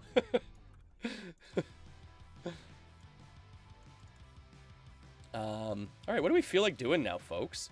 What do we feel like doing now? What do we feel like doing now? We've done okay, so today so far we've done some content on how to tame dragons. We've done some content on, what else have we done? We did some content on our philanthropy work in the morning time. We wanted to give away some full spell books, so we gave away some full spell books. Okay. We've done a little bit of farming today so far, so that was pretty fun. You know what? We'll run a quick macro here with Erwin, just to let everyone know, just in case, again. Because like I was saying earlier, Ingenuity, I'm always trying to give stuff away. I have literally given away more stuff in this, on this shard since I've started than I've used up on myself. The other day, even Ingenuity, it was really cool. What we did was we had a thief competition, and the way I ran it was I had like little pouches in my bag all within each other, so it was like a tiered system. So thieves had to come up to me and like steal piles of gold off the pouches to reveal the pouch, to reveal the next pouch, to keep snooping down, and each pouch that went deeper had like higher levels of treasure maps. So eventually the last pouch did get to like level 5 treasure maps. So I was giving away like 20-30k at a time, right? I think I roughly gave away probably around 100 to 150k worth of treasure maps, checks, and like random loot and stuff like that. And the thieves in town were just having a blast. I did actually have it on stream too, actually. No, you know what, Ingenuity? I'm not even affiliated yet, bud. I'm not even affiliated yet. I was actually addressing this earlier today, man. Until Monday, I won't be affiliated. So I appreciate even the offer of the sub, but until Monday, you can't even sub, man.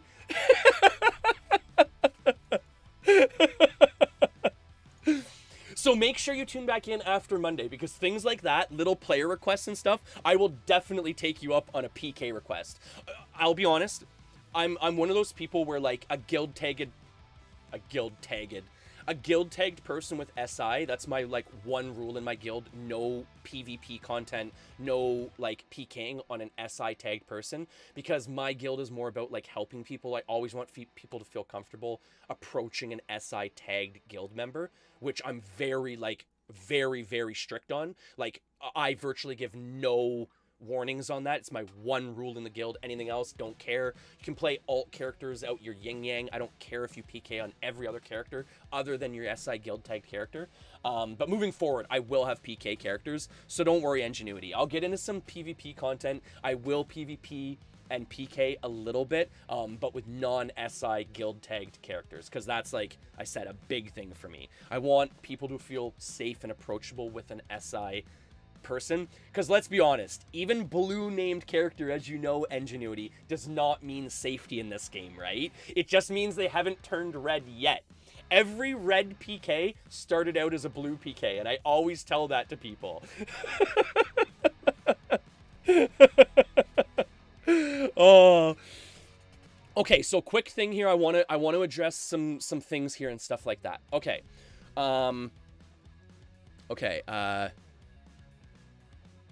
And Ingenuity, sorry, what game do you want to play?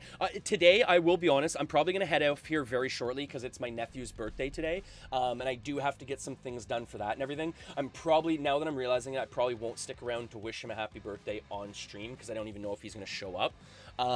But I do have to get some stuff done today, so I'm probably going to have to head off shortly. But Ingenuity, add me up. Machiavelli, hashtag 1624 is like battle tag. Heals on you at heals on you for virtually like everything else. I play everything, man. I play a lot of Overwatch. Given the name Heals on You, I play pretty much exclusively support roles in anything and everything I play. But if you ever want to play some, man, I'm always up for gaming with other people and with viewers and stuff like that. Okay, GB Wolf. I'm procrastinating accepting the affiliate status as well. Okay, I want to come back to this real quick. 1 second.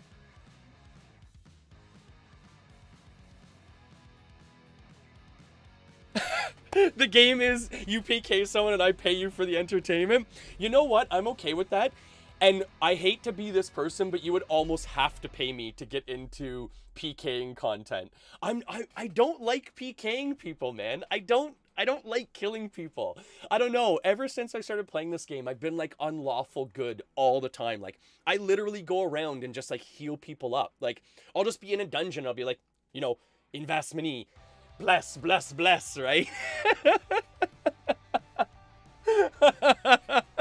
But it's true. Like I don't know. I'm such a healer through and through. Like even like I was saying earlier with my ice rink that I run in the wintertime, where I had people able to schedule time to come over in the wintertime to be able to get out of their houses and skate on my ice rink. In the summertime here, my girlfriend and I are trying to set up like in our backyard, like community gardens, so people that don't have room in their own backyards can come and garden in our backyard and then be able to grow crops and stuff, right? Like I'm such like a through and through support healer character that like PKing for me is like the other thing too. Ingenuity, you want to see someone turn ghost white and just start getting like the adrenaline shakes and stuff, bud? Watch me in PvP content in this game. It doesn't matter if I care about losing stuff or not. The second I'm involved in PvP content, I all of a sudden start getting like the adrenaline shakes, and you know what I'm talking about. You're probably over it by now because you're so used to it. But like, I get the shakes and I'm all like...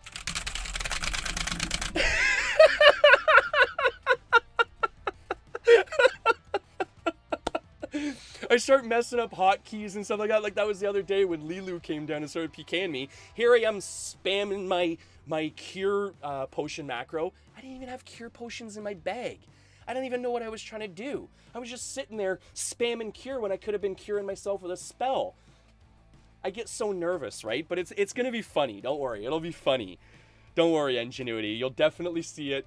Tune back in and you'll definitely see some PvP content from me. Okay, the other thing too is, I wanted to come back to this as well. One thing that was brought up to me, GB, okay, so there's some things that I've talked about with streamers in the past about affiliate status and things like that. It's something you really need to weigh out heavily yourself, GB. And what I mean by that is you really need to watch your analytics to see where your viewers are coming from, where your community is being grown, and where... in my opinion anyways, because it's what I want out of my stream, is where your interaction is coming from, right? I get, on say a good day, I will get easily, you know, multiple thousands of views on my, my Facebook videos and stuff like that, and streams, but there's no interaction, none whatsoever. Based on my content, based on me, based on whatever, I don't know, right? But there's no interaction whatsoever. So at that point, it doesn't really matter how many views you get, because all of them could be just idle stream scrolls, right? Which to me doesn't matter. I've started a community with Avis at the beginning, Aussie at the beginning, you know, the SAS community, the pub community. These are core members of a community that, like, at this point I'm realizing, like, they're my community, right? You guys are my community. Facebook viewers, yeah, I could potentially get thousands of views or whatever off Facebook, but no one's really interacting. No one seems to really be interacting with the content. So at a certain point, you just have to realize too, like, where you want to be and how long you want to push off affiliate status for, because that's the other thing. Like, I feel I've probably pushed it off for far too long, thinking that, like, you know, one day, like, all of a sudden I'd be like 40,000 people watching me on Facebook, when that's not even close to what's happening. Like, I'm streaming for, you know, my Twitch viewers and stuff, and this is the core community I'm building, creating. Oh, for sure, yeah, of course. I'll take one, please. Looks like a spell book. So this, oh, sorry. So this is my core community, right? And this is what I'm building it around. The other thing that needs to be thought about, and two things that need to be discussed. For one, I didn't realize this. You can turn off pre-roll ads. So you don't have to run a 30-second ad at the beginning of your video as soon as you go affiliate. One, I have to admit, I didn't realize that, because that would be a big deterrent for a lot of new viewers having to invest 30, and I know it can be argued other ways and stuff, but having to invest 30 seconds of their own time before they even know if you're entertaining or not could potentially be a deterrent from someone watching you moving forward, right? But if you can turn that off, no harm done, right? The other thing that was brought up to me, and a very different way of viewing the affiliate status that I hadn't really thought about before, was think of it this way, GB. Affiliate status is almost like you are vetted by other previous people and other previous viewers to say, you know what? This guy's at least entertaining enough to hold a 3 viewer average. He's reliable enough that he streams on, you know, a regular basis and stuff like that. So the fact that you're affiliate shows to new viewers potentially that you are somewhat vetted and that you are at least entertaining enough to hold a certain audience, right? So that in itself could potentially, and again, this can be argued different ways, but that in itself could potentially get you new viewers and new followers and stuff like that. So there's so many different ways to look at, you know, where you want to land, what platform is good for you. My best suggestion is always try out the different platforms and stuff and go from there. But like in my case, like Twitch is the clear winner for like Ultima Online content. And that's the other thing too. I think Facebook favors like singular content streamers. If you switch up your content a lot of the times, if you're a variety streamer, you don't get pushed to the top of like your category very often and stuff like that with Facebook. Whereas with Twitch, you're almost like your viewers are your viewers. It doesn't matter where your viewers came from or where you're going with them. Those are your viewers, right? Whereas with Facebook, like if, for an example, I started off streaming Overwatch on Facebook. If I don't stream Overwatch on Facebook, forget it. I'll get like 2-3 views. But if I stream an Overwatch stream, I've had streams where I've literally had like, you know, like 4,000 or 5,000 views and a reach of like 13,000, right? People that know their analytics know that that's pretty decent for a new streamer and stuff like that. But anyways, there's so much technical mumbo jumbo to discuss and stuff like that. Like, but for me, Twitch is where I'm landing. It's a clear winner, GB. The other part too is like with the communities that are being built. Again, it's a clear winner. I'm looking for interaction. I'm looking for, you know, creating a community. I'm not just looking for, you know, view counts and hype and stuff like that. You know, I'm like we've all said, we're looking for that interaction and stuff. So Twitch is where it's at. Not to mention too, the actual viewer interaction in itself with Twitch is far superior to most other platforms. Just the ability in itself to be able to interact with your viewers is so far superior. For an example, stream avatars, right? Which reminds me, folks, start collecting your points. Start collecting your points because, as I've said, as of Monday, and I'm not giving it a definitive date, but I'm aiming for Monday. That's going to be my first affiliate stream. So tune back in Monday and you will start to be able to redeem different things. And even what I'll do for Ingenuity is I'll even add in to a stream redemption for when I'm playing Ultima Online.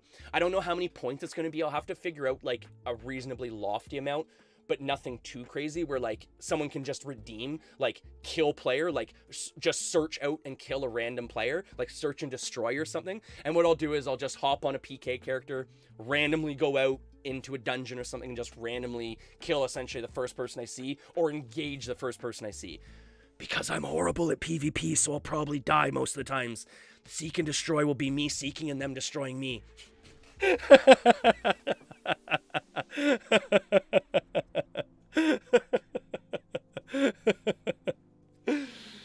Oh boy. And Avis, no, like obviously you are. Like you've been here right from the start, right? You're definitely. We redeem points for sit-ups? No, not sit-ups. No, I'll do push-ups, not sit-ups. I've made the mistake. I don't want to do too many sit-ups because you can wake up the next day and not be able to like sit up and stuff like that, like literally not be able to get out of bed. I'll do like redemptions for like push-ups or something though. That'd be a funny one. That's the thing. Like I said, start giving me ideas too. Like drop in the Discord or whatnot too. If anyone wants to be part of the Discord and part of the spiritually initiated community, join up Discord and drop ideas in there, folks. Push-ups, that's a good one actually. Push-ups. I think I have quite a few in there already, Avis. I've got some ones like redeem for random facts, redeem for like a joke and stuff like that. I've obviously got the main ones like redeem for, you know, hydrate and everything, those main ones and stuff. But I've got some neat ones too. Oh, I've got read a random Guinness Book of Records fact, some kind of different ones too, right?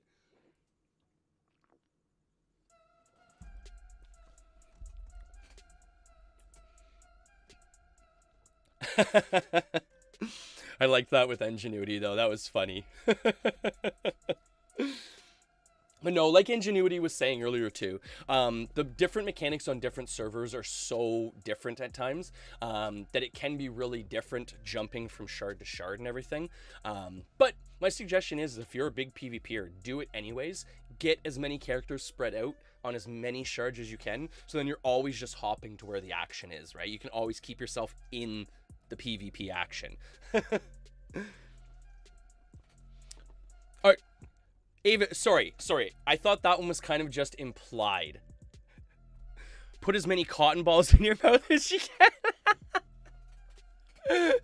You know what would be funnier is Kevin's M&Ms. I'll do the M&Ms. Oh boy, it's getting warm in here right now. Give me a second. I gotta take off my sweater here, folks. It's getting warm and hot in here now. My stream shed is getting too warm. I've got here, 1 second. Okay, you know what I figured out, folks? You know what I figured out I can do?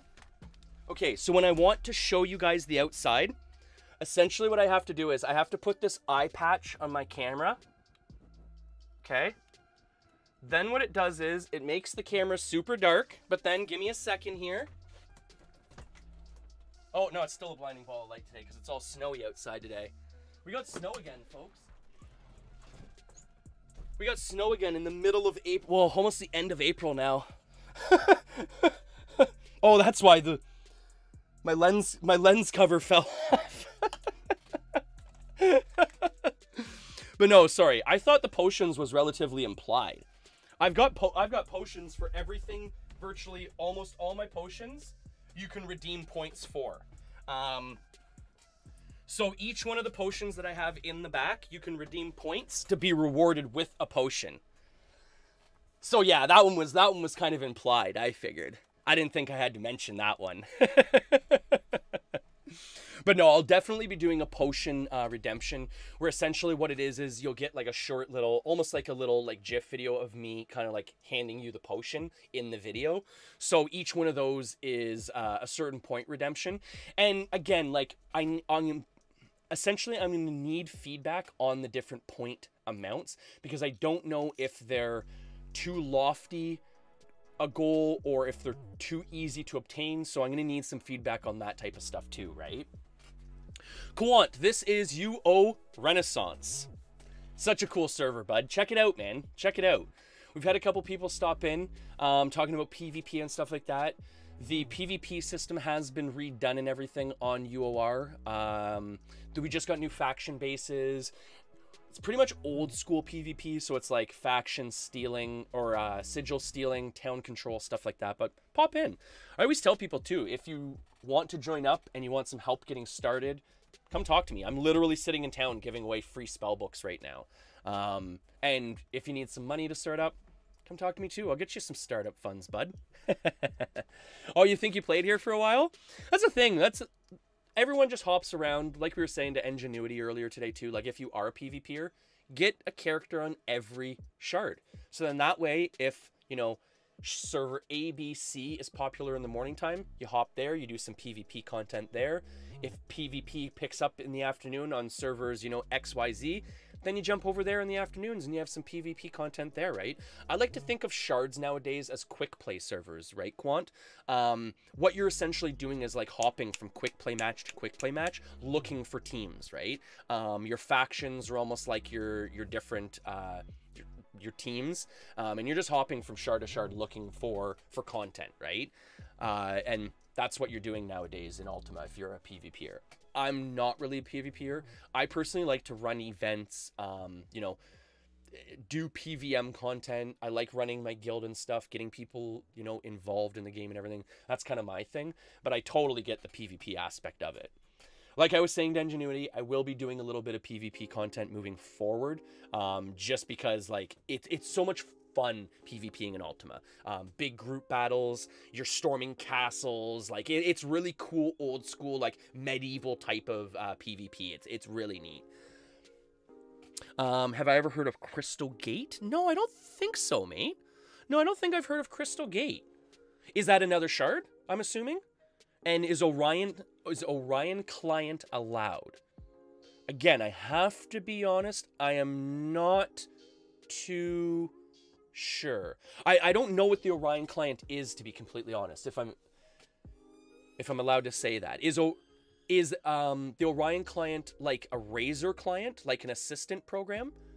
Because most of the information you'd be able to find on the UO Renaissance page, I know they have a description of what's allowed and what's not allowed. I'm such a basic player that, like, so long as they allow pretty much like classic UO client and like the Razor add-on, I'm happy. You know what I mean? Like, that's enough for me. I'm used to using Razor. It's what I've used for years, but oh, okay. So essentially Orion is like Razor, like UO Steam or class. Oh, okay. Orion equals Razor enhanced. I have to admit, I'm not too sure. That's something you'd probably have to look into. I don't think it would be allowed, but again, I'm not too familiar with it, so that's something you'd have to look into. You would have to look into that individually. Kuwait, sorry. Come on, sorry. Oh, I'm getting myself all flustered here now. Hey, no worries, GB. Always appreciate the lurks. But no, we were just sitting in town doing some quick philanthropy work here and stuff like that. We wanted to give away some spell books and everything. We're more or less prepping today for my nephew's birthday as well, which is coming up later today. Because of the lockdowns in Ontario, we're not going to be doing anything for his birthday, but I'm sure I'll do a little video stream with him or whatnot, privately with him later or whatnot, which should be fun. Oh, cool, Quant. That's always good. Yeah, it honestly, it's awesome. And okay, so Classic and Razor, I mean, like I said, that's enough for me to pretty much join up. It is also highly available on, I've heard, mobile devices as well. That's why a lot of people like UOR2, because it is available, I believe, on the actual UO mobile client built in.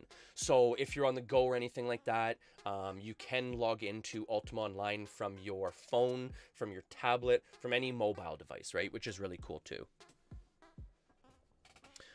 Quick UO supports it. Oh, that's good to know, Ingenuity. So it sounds like you guys have like a lot more knowledge about the newer side of Ultima Online.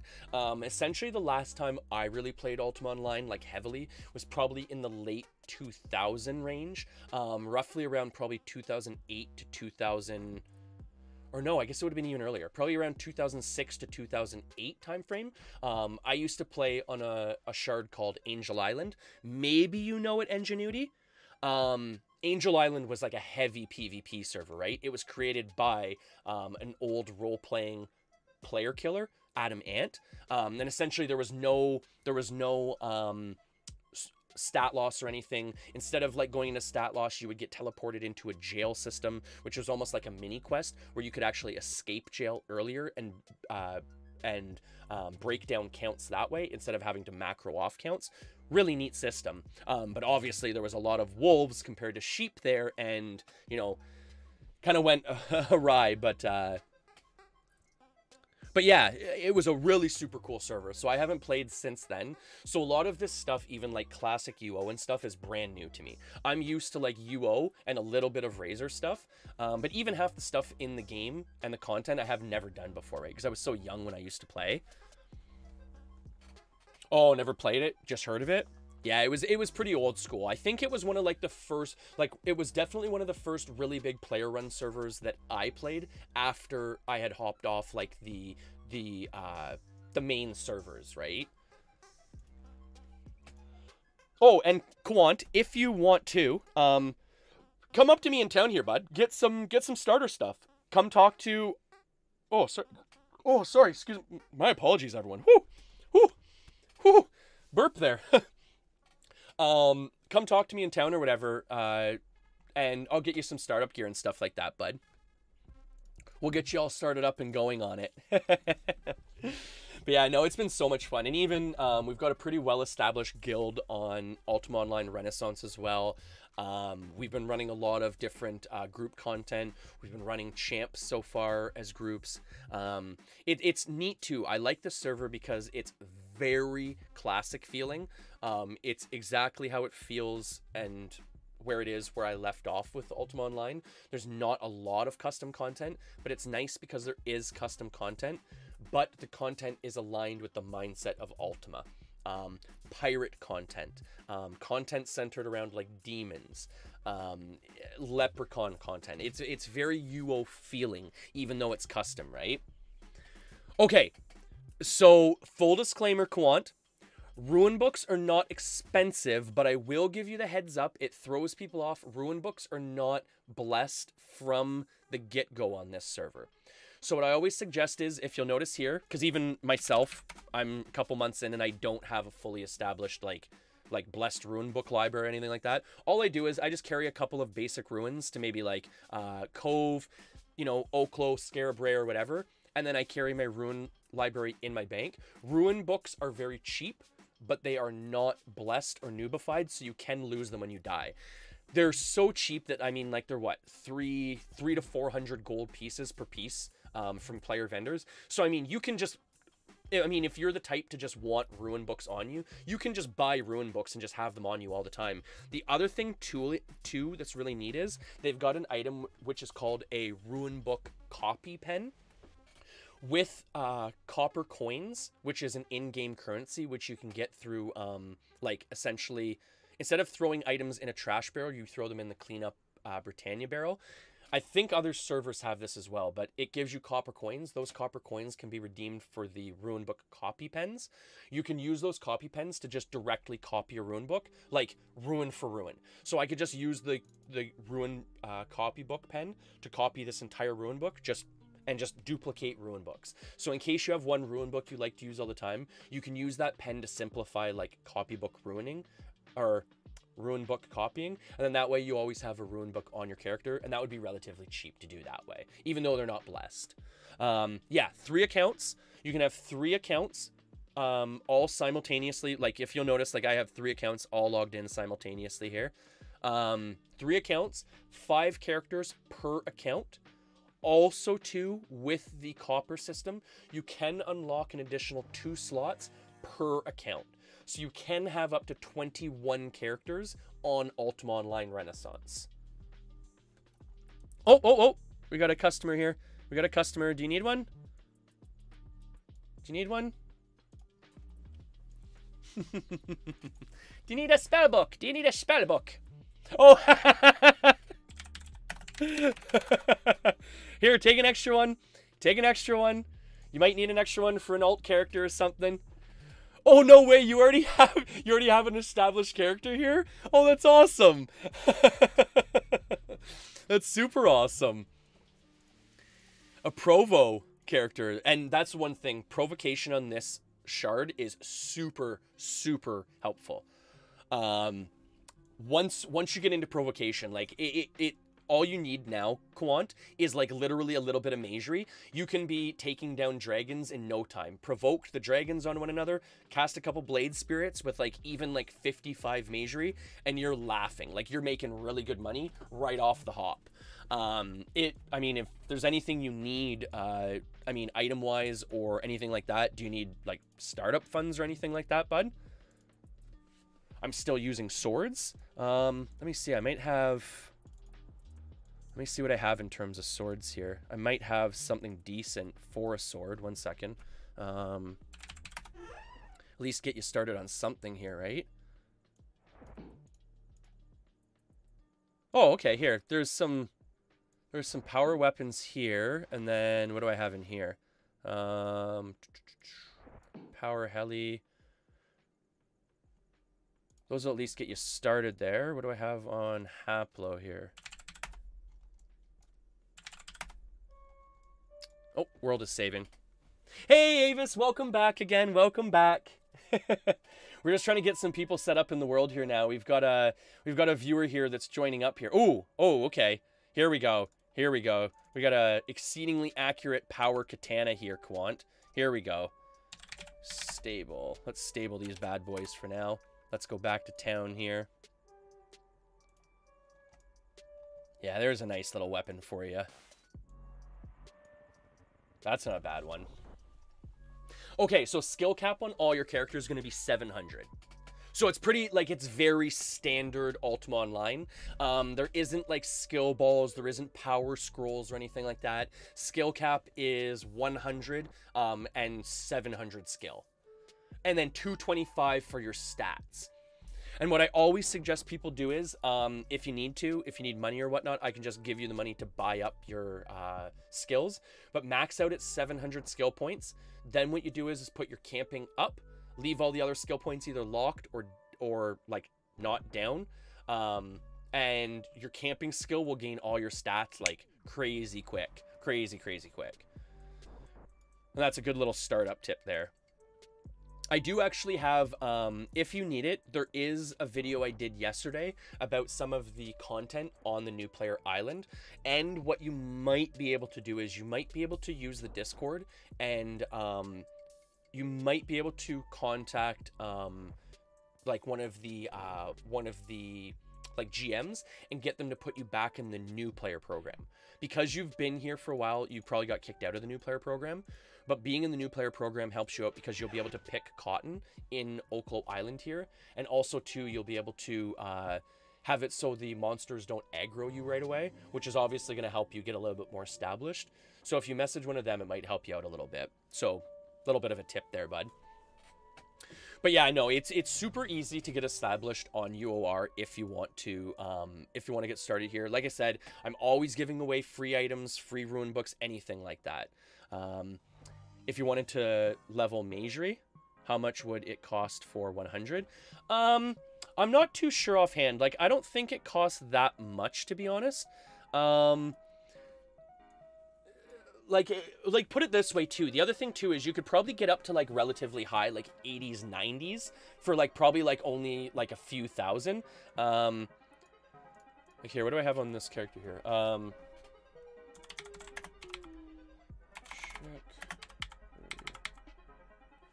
Like, I'll be honest, like, that will probably get you pretty high. If you go to, like, obviously, if you specialize in the spells that are best for you, like, what's your Magery right now?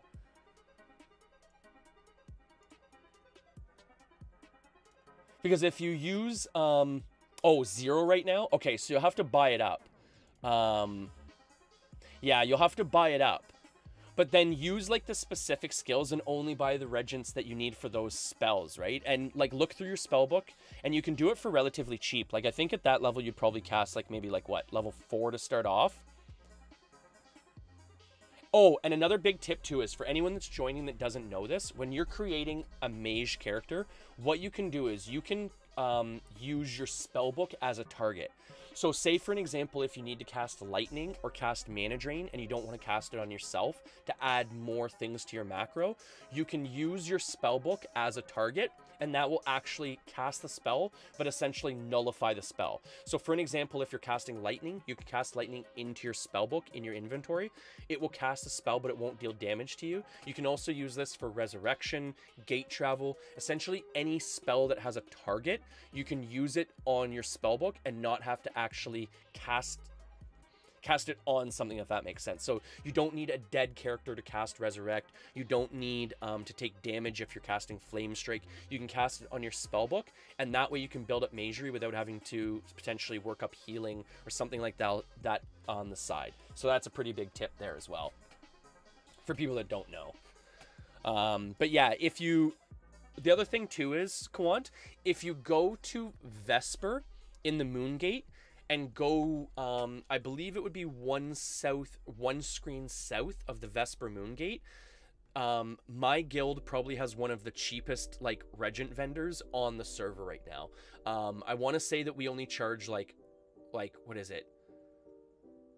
Like I think it's like 13% markup, which is like really, really low.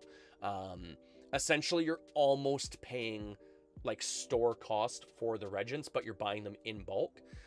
So if you want to macro up your character now that you have that startup funds and everything like that, go to the shop one screen south of the Vesper Moongate, and they have probably the cheapest regents on the server in bulk, in groups of 1,000 at a time. So just buy up your regents there, and then you can level up your taming, no problem. Or sorry, level up your magery. Taming is the one thing on the server that is relatively tricky to build up. Taming is slow, and it's the one thing you can't really do AFK. I mean, if you work really hard at it, you can probably get taming up to either 90 or like mid 90s in probably, I would say, a couple of days, like if you're really hard on it. Otherwise, to GM it, you're probably looking at maybe a couple of weeks. I mean, it's slow, right? So it takes a while.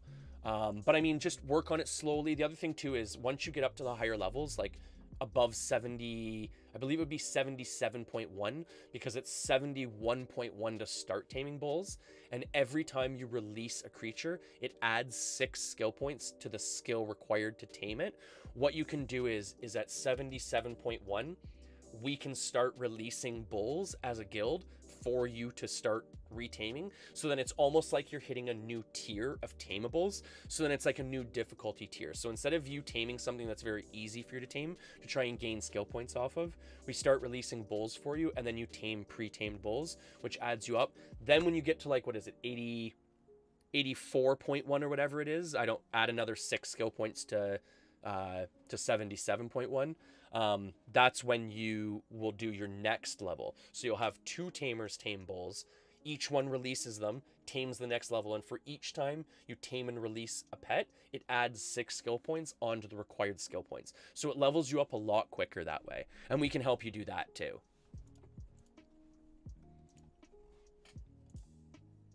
But these are all like, you know, end game things, right? If anything, like what I would probably do is, if anything on that character, I would probably almost keep that character as a, like, especially if you already have swords built up and stuff like that, I would keep that character as just like a provoke warrior or something, like a bard warrior, and then make a new tamer character. Because the other thing too is, do you have taming on the character? Because if you have like 0 taming, I don't think I would ever suggest someone start a character with 0 taming and then work up from 30 taming to 50 taming.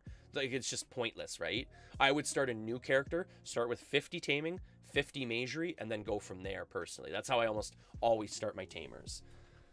I'm not willing to put in the extra time from 30 to 50 because it's going to be a lot of extra time, right? And you could just create a new character with taming, in my opinion.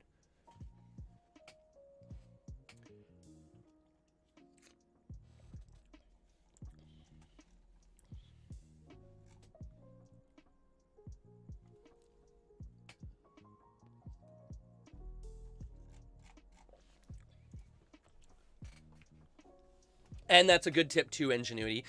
Start with lower strength, because your strength will essentially knock down your shown taming skill.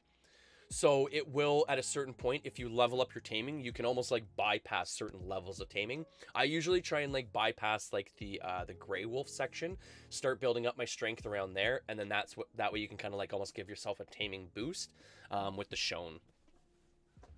Oh, and the other tip too is start a character with more than 10 dexterity though. Don't start a character with 10 dexterity, because when you run into someone, your character will physically stop and you can't keep moving. If you start a character with say like 11 dexterity or 12 dexterity, at least when you run into someone, you lose the 10 stamina, but you have some left over to keep moving. So that's a big tip too. But yeah, start a tamer with 10 strength, lock it, and then build it up from there. It's going to be very hard to like work with a tamer with 10 strength, but it makes it easier for skill gain. That is a good point, Ingenuity. Where is a good place for me to go and test out how the character currently is. This is, if you come up here, this is like the new player dungeon up here. So this is essentially where most players will go when they're brand new. Like this is like obviously with different areas down here. There's different content down here. So you start off in like the newbie area here, which is like rats and stuff like that. But if you start going deeper down, like you'll get to harder content down here. So you can get to the point where like there's rat men over here. And they'll get up to like rat archers and stuff. And then also too, if you come down here, there's also, if I'm not mistaken, I want to say a pirate area. 1 second, I gotta remember. It's been so long since I've been in here, right? Other than just yesterday again, right? I don't think this is it. No, okay, that's not it. So I gotta come, I think it's this way. But there's a pirate area that's pretty profitable.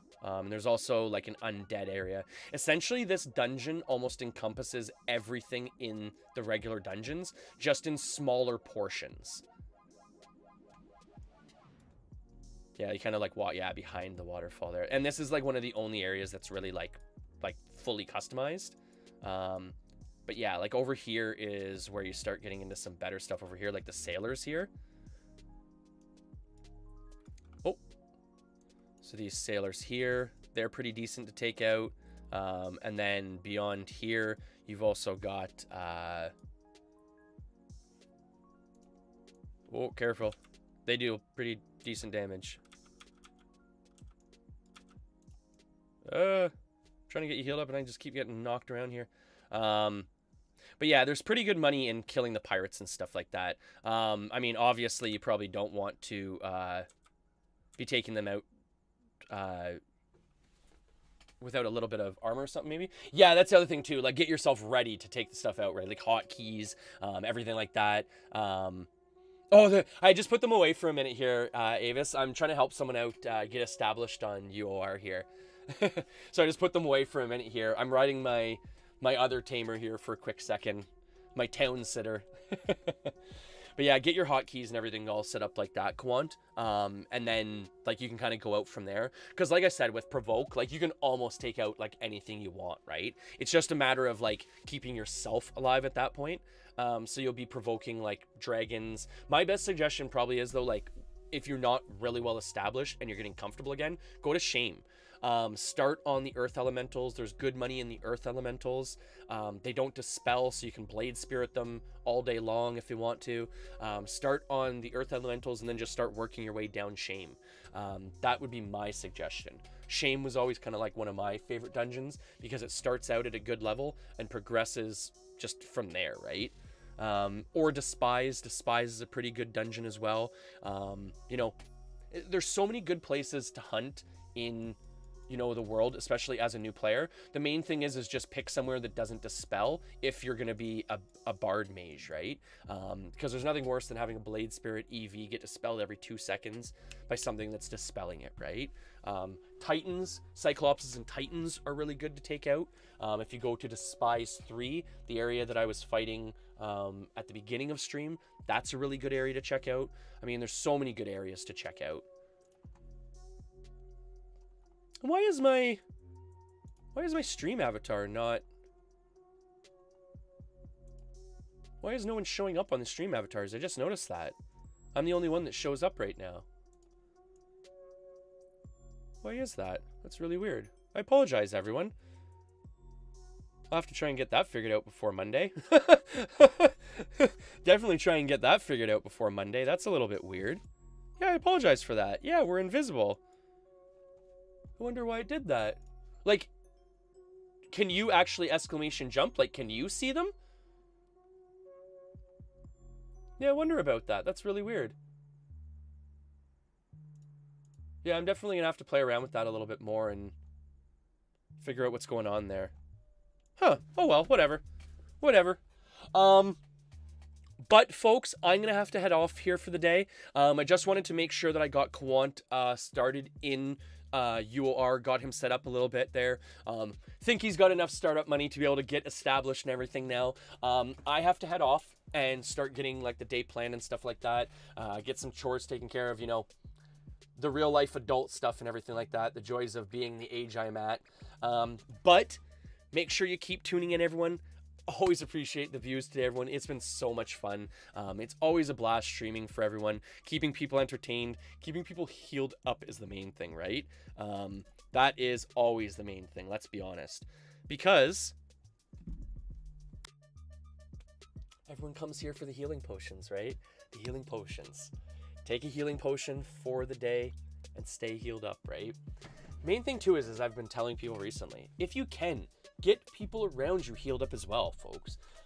With everything going on and stuff like that, it's so important to just heal up your community members around you, people that you might come across in the street.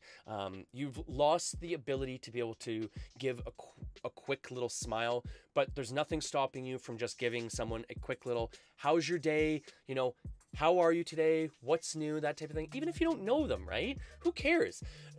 You know, everyone's getting such a lack of social interaction nowadays anyways that, you know, any little bit you can get, take it while you can get it, right? Get it while the getting's good. And speaking of getting while the getting's good,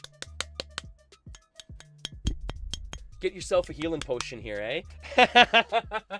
Get yourself a healing potion, mana potions, and of course, what we're gonna do too is we're gonna put some more, we're gonna have to put some more magic back in the RGB potion, because I know the RGB potion is everyone's favorite, and unfortunately there is no magic in the RGB potion right now, so we're gonna have to refill this with magic. We'll get it replenished over the weekend. We'll throw it in the alchemy lab and we'll get it all figured out. Don't worry, everyone, we'll get that taken care of. But on that note, oh, look at this, no way, he's 5 minutes early. No way, we were just about to shut down and look who shows up. Happy Colton Day! Happy Colton Day! It's your birthday! It's your birthday! Happy Colton Day! It's your birthday! It's your birthday! We knew it was your birthday! We've been talking about it all day! Happy birthday! Happy birthday! Happy birthday! Happy birthday! Bud, how is it going today? I didn't think you were gonna make it into stream on time. So I was just about to shut down, actually. So here, okay.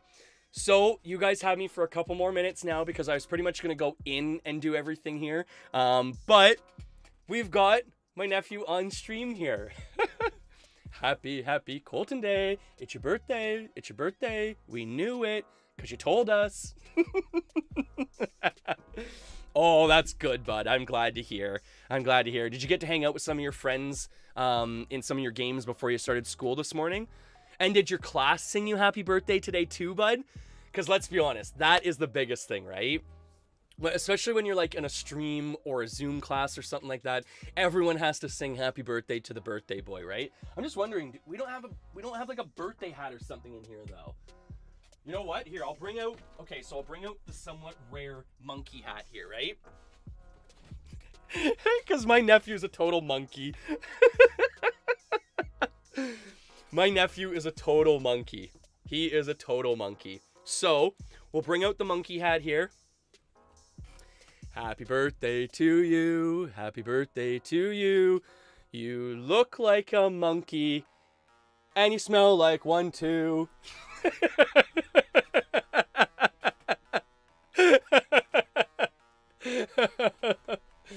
I think that's going to be our official birthday song here, folks. Okay, so whenever somebody has a birthday, we're going to bring out the birthday monkey hat, okay? And then the monkey will sing you a birthday song, okay, everyone? So, one more time. Happy birthday, happy birthday, happy birthday to you. You look like a monkey, and you smell like one too. Good job, everyone. Well, thank you for wishing my nephew a happy birthday, everyone. Always appreciate that.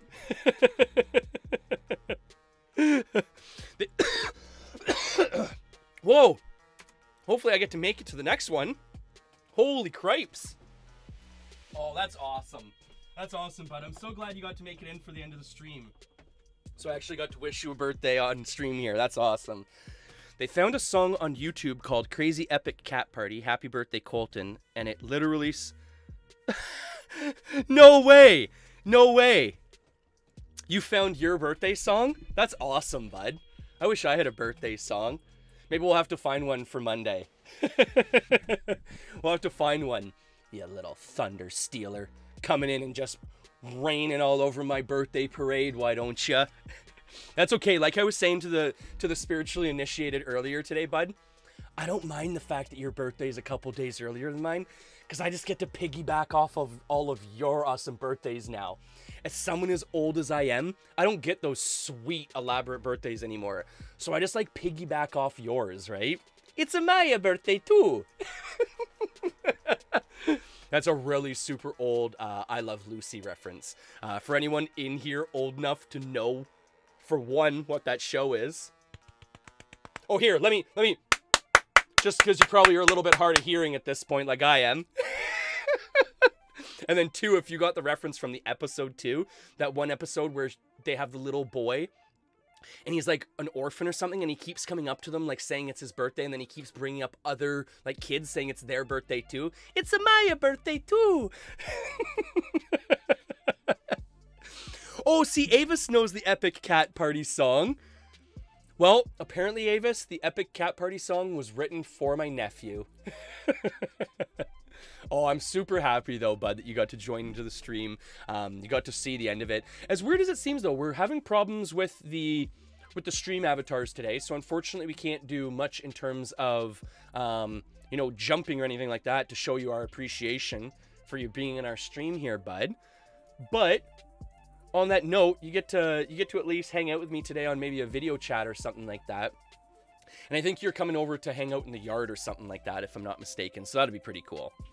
Yeah, that's really cool, bud. But as I was saying too, folks, as of Monday, I will be doing my first affiliate stream. So as of Monday, I will no longer be available on YouTube. I'm really sorry, bud, and Facebook, but I will be uploading streams to YouTube and Facebook and clips and stuff like that after the stream has concluded and everything like that. So tune into those two places if you don't want to watch live. If you want to watch live, continue through Twitch. Colton, what I'll do is I'll probably talk to Mom and try and get her to maybe like allow you to maybe use Twitch to view me in the morning times and stuff like that. So I will get that figured out though. So don't worry, bud. I'll get that figured out for you. And like I said, moving forward, make sure you're continuing to collect the stream points, because the stream points are going to be going active as of Monday, Tuesday, early next week. I'm hoping for Monday, so long as this weekend goes okay. And then from there as well, we will also have the point redemptions. Ingenuity is going to be able to redeem some points to be able to watch me clumsily clunk my way through some PvP content and watch me kill some people, because I think Colton's going to like this one too. What we're going to do, Colton, is we're going to have something in Ultima Online called Seek and Destroy, okay? And what it's going to be called and what it's going to do is anytime that I'm playing Ultima Online, you're going to be able to redeem a certain amount of stream points, and you get stream points for watching me, for interacting, whatever.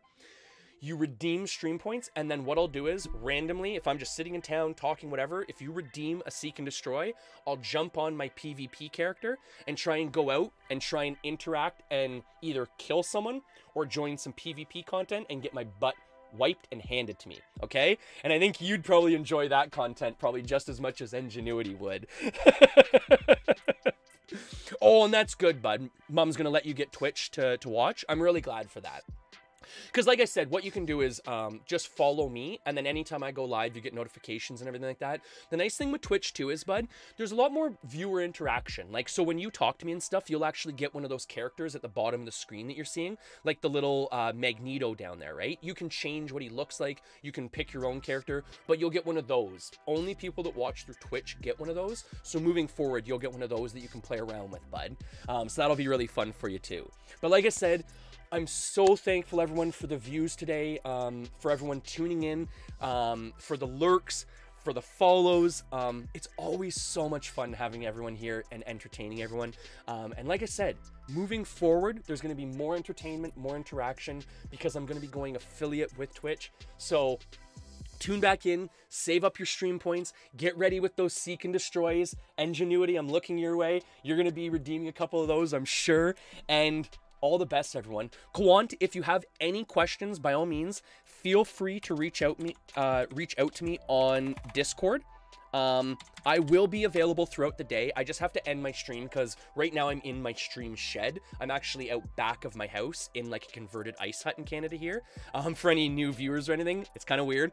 So once I take off stream, I go back inside my house. I still have like a computer set up in there, but I don't stream from in there. So if you have any questions, Quant, or anything, if you need any help with anything, hit me up on Discord. I'm always available and stuff like that. And, you know, feel free to shoot me any questions you have, bud.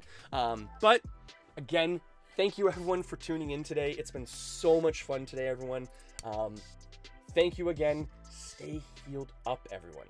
Stay healed up throughout all of this. If you need healing, and then you get through your healing and need some mana to re-heal up, take the mana potion too, guys. Take the mana potion too. Hey, computer, let there be light. Okay. That was weird. Hey, computer, turn lights blue. Okay. That was weird. Take the healing potion, just stay healed up, everyone. And get, like I said, get other people healed up.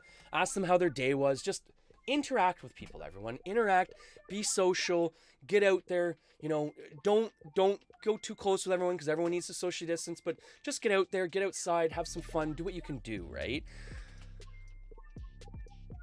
Oh, dude, I'm sorry to hear that, and I've been following that, Mads. I'm hoping that you're feeling okay and everything like that, pulling through everything, doing as best you can. We're just shutting down the stream here, Mads, so I am going to be raiding out here in a couple of seconds, so please, everyone, stay tuned. Show as much love as you've been showing me to the next person. You know, send some follows out today, send some likes out today. Go on Facebook if you got Facebook and just show some people some likes. I don't care if you like their content or not. It's as easy as just liking their pages and whatnot, and just giving them some love. Like, so many people are stuck at home and equating, you know, friendships and everything to like social media. Show some love on social media to your friends. It's so easy, folks. Share their businesses if they've got a small business. You know, whatever it takes, right? Whatever it takes, right, Mads? It's so easy, man. It's so easy, right? Click, share. Don't you feel good about yourself now that you shared your friend's business and maybe they get a customer from you that they wouldn't have had otherwise, right? Like, it's so easy, man. So easy. Mads, mad hype. Mads, mad hype. Hype up the roof, man. Hype up the roof. And on that, let's get a raid going here. All right, folks, let's get a raid going here. All right. Let's show some love to the AC, okay? We're going to show some love to AC here. Let's crush out here. He's got some League of Legends going on here. Show some love. Be as supportive of him as you were of me, folks. Thank you again for tuning in today. Hopefully you'll tune in the future, and all the best, everyone. Tune in on Monday for my first affiliate, maybe birthday stream. All the best, everyone. Tune in again. See you soon, everyone. All the best. Much love, everyone. Much love. Oh, and thank you so much for the follow, Quan. You know what's funny? I always do the same thing too. I try and sneak them in at the end. Good on ya. Much love, everyone. All the best.